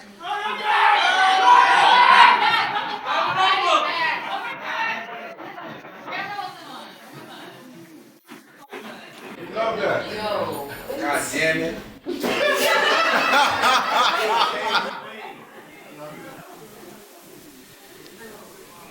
It's only gonna get worse from here. What do you do when your wife is crying in the bathroom while you lie in bed, half awake, half asleep, somewhere between a fading dream and a foggy reality. You can hear the water splash on the tile floor. You, unsure of its true rock, in bed to hear more clearly. Could be tears, or the faucet mingled with a false set of fears, till you hear the deep breaths that address the stress of suppressed screams. Have you ever taken a shower in a lover's uncertainty? What do you do when old wounds consume the person you've been married to for 19 years to the point of hiding tears behind a closed door 2.5 feet away from where you are half asleep? We haven't argued in weeks, but I can sense the problem is me.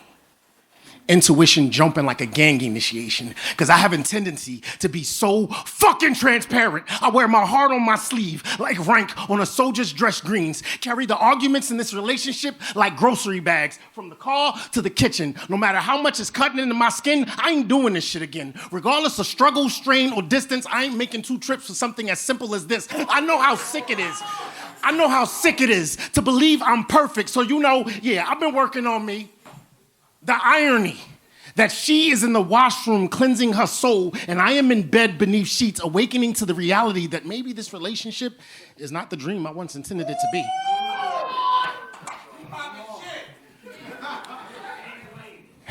When did we get to be so distant? When did things start to spin so far out of control? I know we both agreed to let things go, but how do you hold the person you love accountable without holding on to the hurt they caused you too? Healing ain't a law, true. It's a lesson in forgiveness, a masterclass in expression. And we both got questions, hands raised, calling each other's names, asking why. Growth and time don't make passing time one and the same. What do you do when the person you love is in pain and you being you is the reason to blame? Our last bout was about something that bled into dread. I can't quite remember the embers that sparked the wildfires of the fight. I just know that that night was all the timber I needed to release the kindling of these receipts. My pocket replete with the fact that you don't really see me. I'm a writer. I do what writers do, and I do it well. But who did you tell? So concerned with the details of fact or fiction, you never stop to mention the tales I tell to anybody else. So now I'm standing in the middle of our living room carpet, hurling the books I authored across the apartment like frisbees in a park at a running dog barking. I'll never write another fucking book so long as I live. Because the woman I call my church don't know what it means to support me in the simplest of things like my dreams.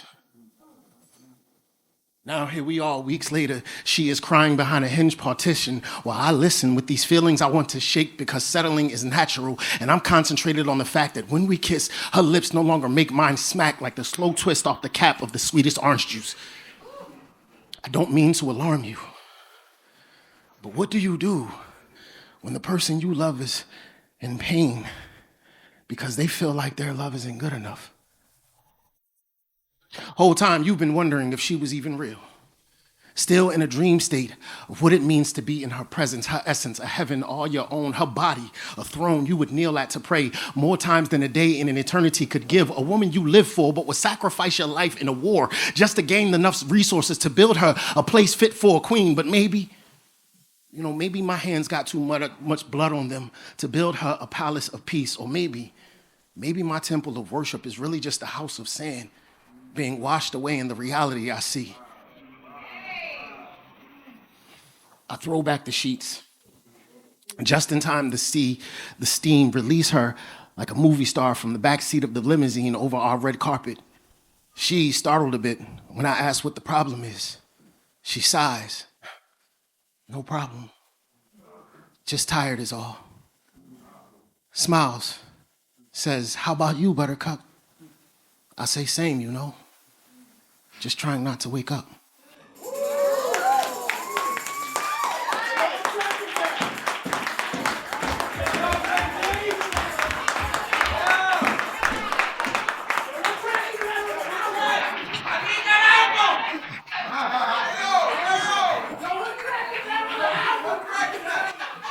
Excerpts from the journals of a mixed kid. 1, growing up half white in an all-black family is like pulling your face away from your skull, just so you can see what you're really made of. As a kid, I was taught that blood is thicker than water. thick like a hallelujah in the throat of a Baptist preacher. I was taught, what happens in this house? And when we go out, don't be wilding like white kids in the supermarket, because trust me, you will catch a beat down in aisle 3. And you can try and call child services when we get home, but baby, you gotta make it to the phone. 2, my grandfather was all I knew Christ to be. He raised 12 kids, sought over 3 farms, founded 2 churches, and could quote the Bible like he wrote it. This, with just a 2nd grade education. He bled heaven and spoke God. The only time I saw him cry, it rained. 3, my grandmother told me we wasn't Catholic because she didn't believe in following no man that claimed to represent the Lord but dressed like the Grand Wizard of the Ku Klux Klan. She always had this funny way of pulling back the curtains a little bit further until the sun rays no longer looked like gasoline-dipped demons coming to drag my soul to hell. She told me, Tom, your mom ain't gonna die until you do. I used to think that this was her way of telling me if I ever wanted to see the woman that gave birth to me, all I had to do was look in the mirror. 4, most people think I look like my father. 4.1, most people also think I'm Puerto Rican.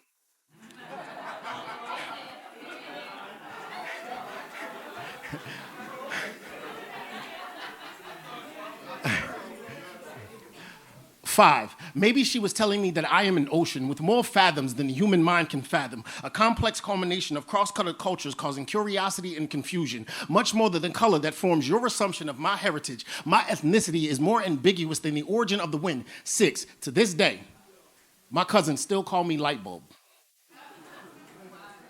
I have yet to find this offensive. 7,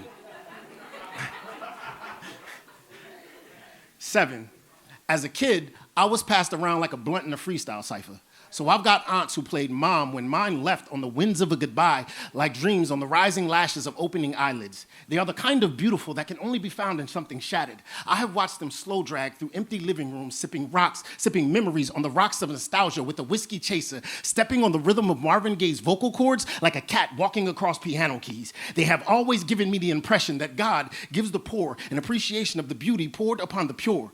So we would have more to aspire to than money. 8, I've had this fascination with Superman ever since I was 5 years old. My father gave me a comic book and a promise that I would own every new issue as soon as it hit the shelves. But I would go for months at a time without seeing his face. I wouldn't own another comic book until I was old enough to pay for my own, but now that I'm grown, I realize I owe him my life. For I learned to write on those nights he didn't come to help me escape. I adorned pen like Kate, poems like suits, turned notebooks into phone booths. So when this world kept me grounded in depravity, I scripted one without gravity and flew, making these conscious comments of confidence my comics. 9, I learned about poetry from a sister who has had her heart broken so many times she had the pieces numbered for reconstructive purposes. The last time I stole her notebook, I opened to a tear-stained poem entitled, I Still Do. It read, I hate you. Because you lied, and me, well, I loved you. I hate you because you cheated, and me, well, I loved you. But most of all, I hate you because I still love you. I am her #1 fan. She doesn't write anymore. Claims the pen cuts deeper than any surgeon's scalpel and the words offer no anesthesia for this type of operation. She helped me to see that sometimes talent isn't wasted. It's just too much of a burden to bear. 10, this is the village that raised me.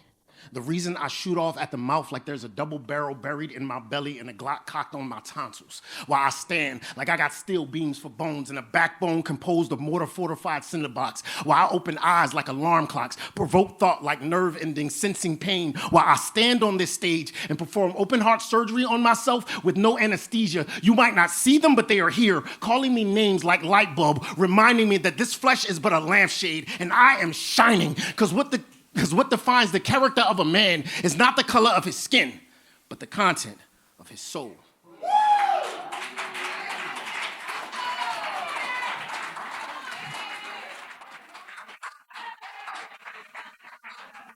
So I was kind of pissed off at D Black because this brother was all in my set with his last 2 poems.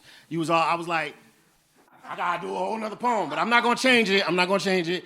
So.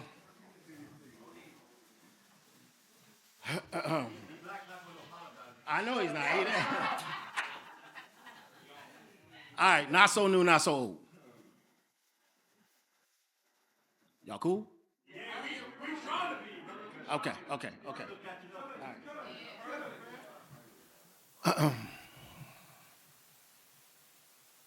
My nigga. You know you my nigga, right? As in possession is 9/10 of the law, and you being 3/5, well, that don't give you the right to say otherwise, and why? When everything you got, I gave you, my nigga. Colonized many nations, subjugated multiple races, but you still my favorite, nigga. I know tough love feel like hatred, but who else I'm gonna take shots at, only to have them come back begging for my acceptance? I know what you're thinking. When you focus, you more explosive than dynamite, and you right. But thinking you gonna railroad a revolution to move this mountain, well, you don't stand a Chinaman's chance, my nigga. See how I catered in them white sheets for star badges and blue uniforms to stripe the streets red with privilege. But don't be mad, my nigga. Didn't I give you skills to survive, to thrive in this land? Didn't I teach you how to straighten your hair, change your speech, bleach your skin, how to tie a slip knot long before you knew a suit and tie? Hang with me, my nigga. Dare I say, it was me keeping you in check that made you jump, man, and you embraced it, my nigga. Now look at you, you made it, my nigga. I taught you how to step and fetch, shuck and jive, coon, my nigga. Gave you the rules to the game, though they changed for my benefit. I mean, I still taught you how to run, my nigga, hold a gun, my nigga, aim, pull trigger. Yo, my nigga. Don't that sound like a rap song? See, I taught you that, my nigga. Imported stacks of niggas. Built this nation off your back, my nigga. Made your struggle my hustle. You know, whips, chains, crack, my nigga. Gave you that toothless mouth, moonshine, mumble music. Such a strange language, mandingo, lingo, Negro spirituals. Singing codes to the creator. Think, I don't know who your God is, my nigga? Bet you he look like me. That pasty white face of gangrene, cotton lace paper. Sweet to the touch like sugar cane and Abel. Each other for the love of them dead presidents. This precedent was set in place to gain praise. Even in the afterlife, think, I wasn't gonna require a sacrifice, my nigga. You ain't half as dumb as you look, not nearly as smart as you seem. You can't be holier than the ghost printed on the paper you pay with or pay for. What you thought? I was gonna give you all of this America for free, my nigga? Let you sleep long enough to dream, my nigga? You best get to work, my nigga. Stay woke, my nigga.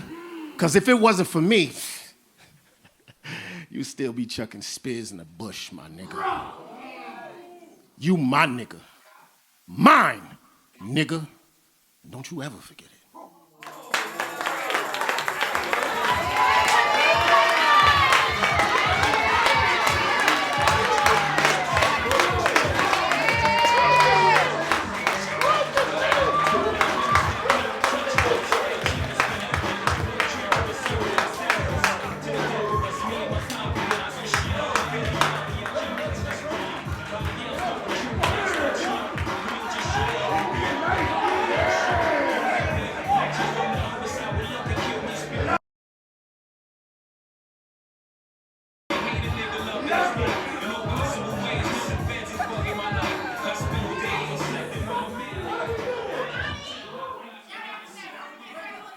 Yeah. One more time for Tre G, y'all. One more time. All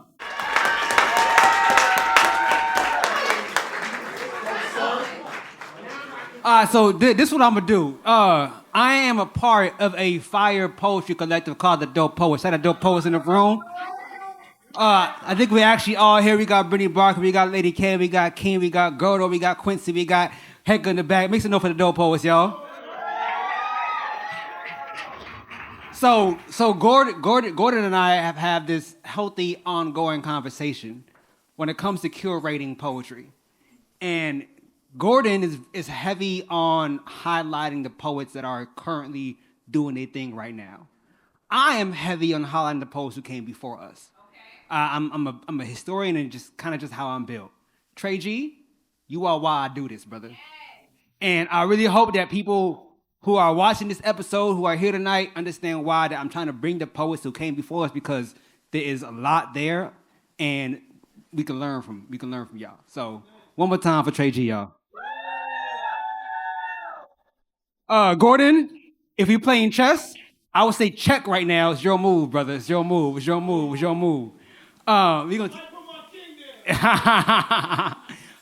keep this going though. What I have not done, if this is your first time at a poetry event, you're going to understand eventually what's about to happen.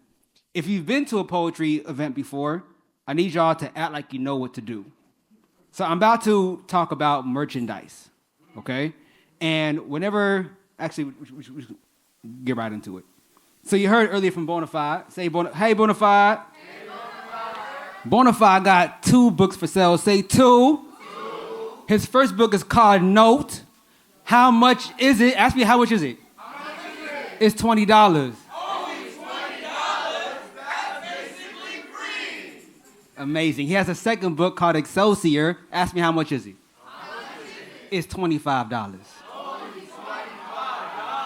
That's basically free. All right, we're going to do this two more times, y'all. Two more times. You just heard from my man Tre G. Say, what up, Tre? All right, he has 2 albums. Any merch for sale today? Say, yer. We good. All right, we can keep the show going. All right, so for this next poet and your last poet of the night, say, aw. Say, aw. So as I mentioned, poets like Bonafide, poets like Tre G, and poets like this next poet is really what made me want to create this show. I have seen so many dope, amazing poets in my upbringing of poetry, and I want the world to see these poets as well. This poet, earlier I mentioned I was talking about my man D Black, and I was saying he does something I can't do, and it's one of the reasons why I appreciate poets, when they can do things I cannot do. Really kind of how I feel about this next poet too when it comes to writing. This poet is, in my mind, probably a top 3 writer out there. And also one of the most humble poets I know. From Haiti, representing Brooklyn, makes a note for Brooklyn, yeah.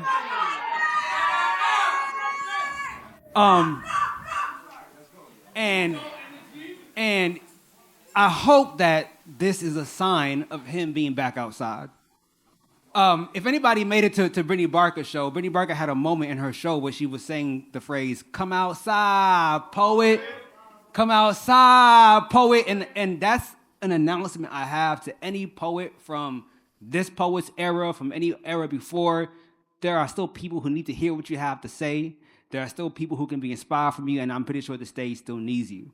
So this next poet is a 2015 New Yorker Grand Slam champion. Like I said, from Haiti, representing Brooklyn. Can y'all make some noise? Start clapping right now. Start clapping. Matter of fact, say, come outside, poet. Come outside, poet. Give it up for your last poet. Give it up for my man, Joel. Francois, all the way to the stage.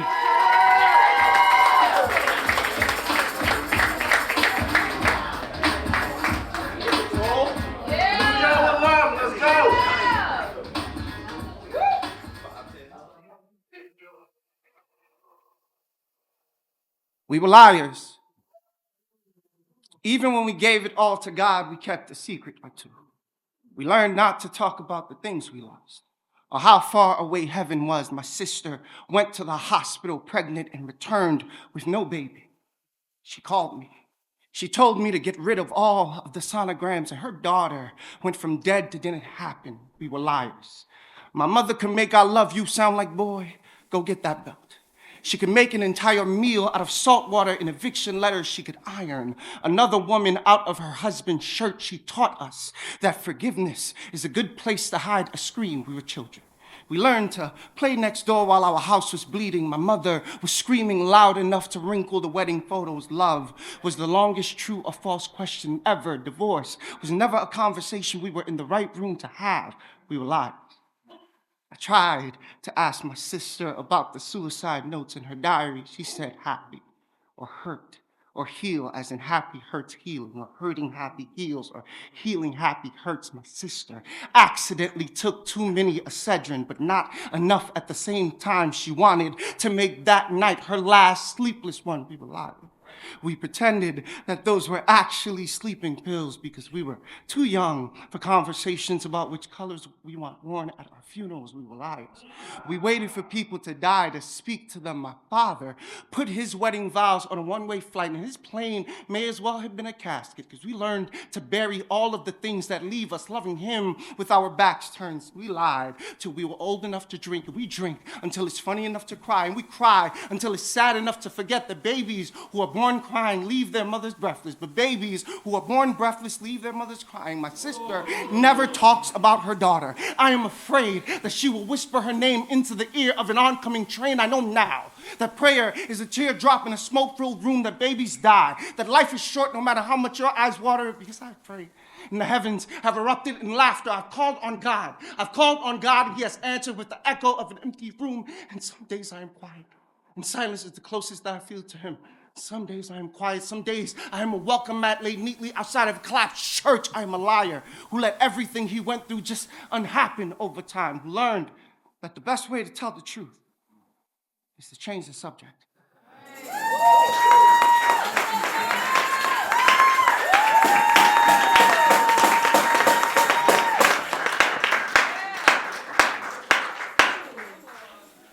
I thought I knew my set, and then Tre G happened. I had to make some adjustments. You know what Kanye said, you ain't finna murder me like everybody else. I would do one more that I think I remember, and then I'm gonna read some shit for Tre G. Get out of here. You're crazy. It's crazy. That's good. What? All right, I'm gonna do a love poem. This is the first time I'm doing it without any help, so let's see how this works. The prettiest girl back home was Rochelle, but her daddy cleaned his gun by the window. Not their window, my window. He would eat chicken down to the gristle and spit the bones into a Hennessy bottle and make a chap.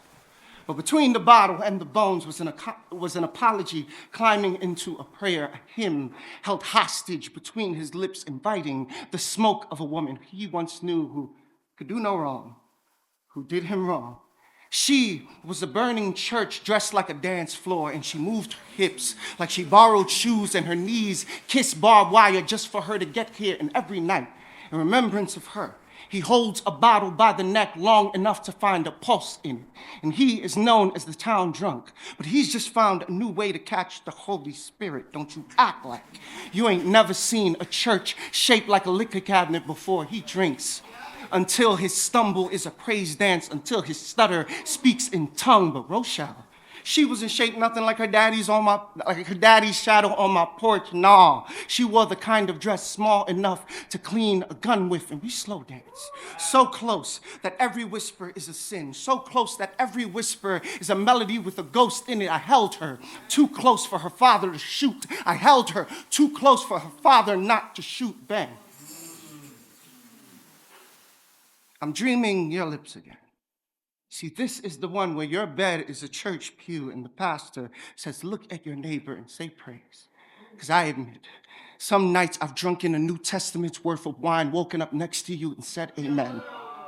Because I have always believed in God, but never thought I would ever get a chance to pray this close. You know what they say, that sleep is the cousin of prayer. So don't you go to bed with anyone you are afraid of worshiping. I am done with sin and sorrow, and I know that if heaven had a window seat, it would be right above your ceiling, because you make Sunday feel September long, and I haven't slept since. You kissed me with the mercy of cotton candy disappearing before I could get a chance to see what you make these miracles out of. Bang. You said you don't believe in God, but that you know that these demons are real. Because faith is less about who you want to believe in and more about who comes to visit. I've renamed whiskey time and drowned in it. I've renamed music whiskey and spent all of it on you. I renamed music whiskey and played the same bottle on repeat. And I know that all I have don't amount to much, but one man's trash is another man's tithe. I don't know if we were meant to be the sky or just fall from it, but isn't gravity the deadliest sin? The last time you blew me a kiss, my heart shattered like a dandelion. I fell in love with you between the shoulders of every every love song in heaven is the right love song on repeat. We can kiss until the lights come on. We can kiss until the band stops playing. We can kiss until your father loads his gun, until you are close enough to make eternity out of this moment. And don't we deserve that type of scripture? Don't we deserve that type of magic? Aren't these sheets better for the rapture than any Bible page ever could be? Love. Love is a game we play to keep from dying alone. Did we win? Did we win?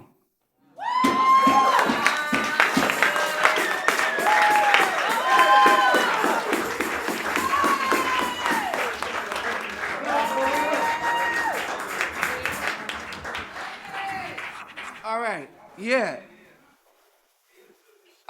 Now we gotta do some bars.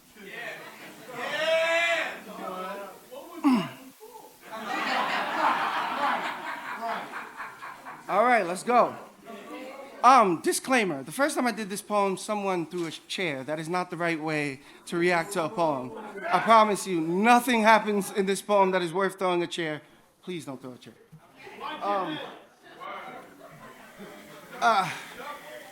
The classic nightmare is a little boy in bed watching the bare shadows of trees stretching towards his window. Bending into monsters, they are reaching in to strangle the life from him.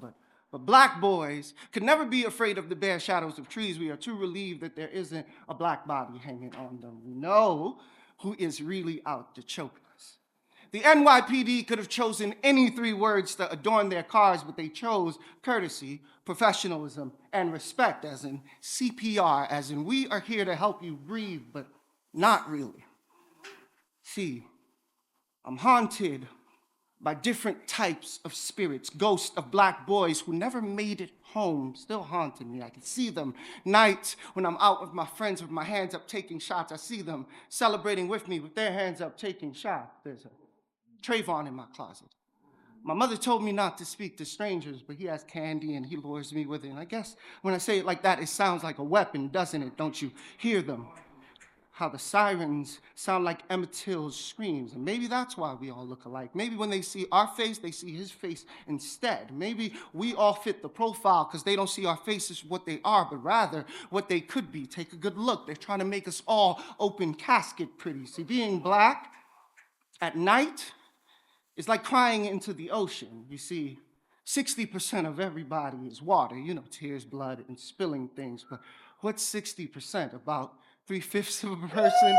What is a black man if not 3/5 of a person? We are just tears, blood, and spilling things. We are just water, constantly drowning in ourselves. Like when they hosed so many protesters, they filled Louisiana with enough water to turn those houses back into slave ships. And now they got the people of Flint, Michigan drinking from a black-only fountain called Katrina. We are just water, constantly drowning in ourselves. That's why we can't breathe. That's why we get left in the streets. How are you supposed to pick up an entire body of water? Why cry over spilled Michael? Just let the sun take care of him. Just trust them. But trust is the right to remain silent even though batons provoke you. Trust is calling 911 for 911. Trust is hoping that God dreams in your shade of guilty. Trust is us silly niggas thinking we entitled to shit like old age. They say, why can't you just get over that Trayvon shit? I say it's because we lost our childhoods. In that childhood, they say, black boys.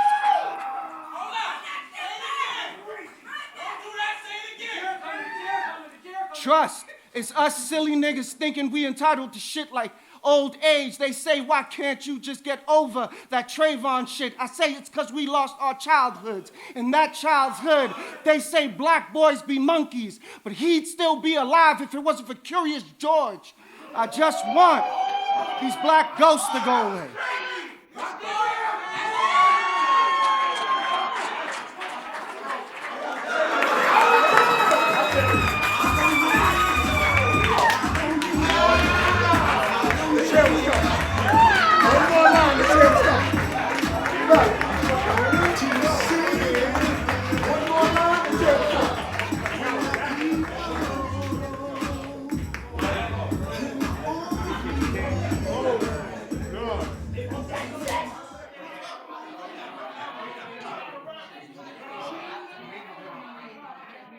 Wow, wow, wow. Make some noise one more time.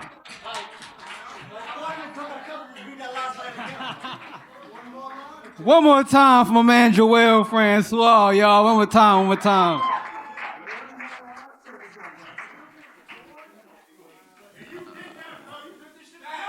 Thank you, brother. Thank you, thank you, thank you. Thank the poets, man. This ain't me, this the poets. This is poetry. I am at a loss for words, so I'm not gonna unnecessarily drag things on. I'm gonna say this. Thank you to all you who are here. It is a snowstorm happening literally very soon. And all of y'all still chose to pull up and be here. And I'm thankful for all of you for being here. Thank y'all. Make some noise for y'all. Make some noise for y'all. Make some noise for y'all. Make some noise for y'all.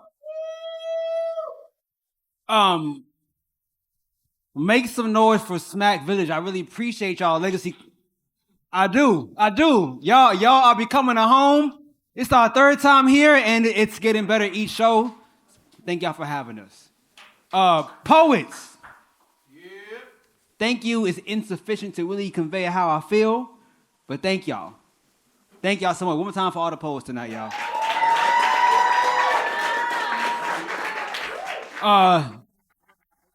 Thank you to Nico, the man behind the camera. One more time for Nico. One more time for our DJ. DJ Satisfied. Give it for my man, DJ Satisfied. Give it up for the door lady, aka my mother-in-law, Miss Lewis. Give it up for Miss Lewis, y'all. So if you enjoyed yourself this evening, there's more to come. Okay, the next show, the next Sanctuary Showcase is going to be, I believe, March 21st. It's going to be a new lineup of poets. Hopefully, poets you have not heard of before. Hopefully, poets that are coming back outside. And can we collectively say to poets like Tre G and Joel, I'm not saying y'all because y'all are outside right now, but poets like Tre G and Joel, come outside, poet. Come outside, poet. So that's a message to these two, a message to any other poet that's like just laying dormant, like come back outside. And if you enjoyed yourself, tell a friend and bring a friend. Let's pack this. It's already packed out. Let's pack this place out even more. Thank you for being here. We can rock for a little bit, but then eventually we got to go home. We should go home to be safe. But to the extent that y'all want to kick it, if y'all have some drinks that are not finished yet, finish your drinks. Tell the poets how much you appreciate them. And enjoy buy some books. One more time, buy some books. Support the poets. Support the poets. Say it again? Yes. So thank y'all for coming. Kick it. Oh, yes. Hey, yo, if y'all are hungry, I know y'all are hungry. Y'all been drinking and not really eating. There's still food to get, so please get some food. With that being said, thank y'all for coming and enjoy your night.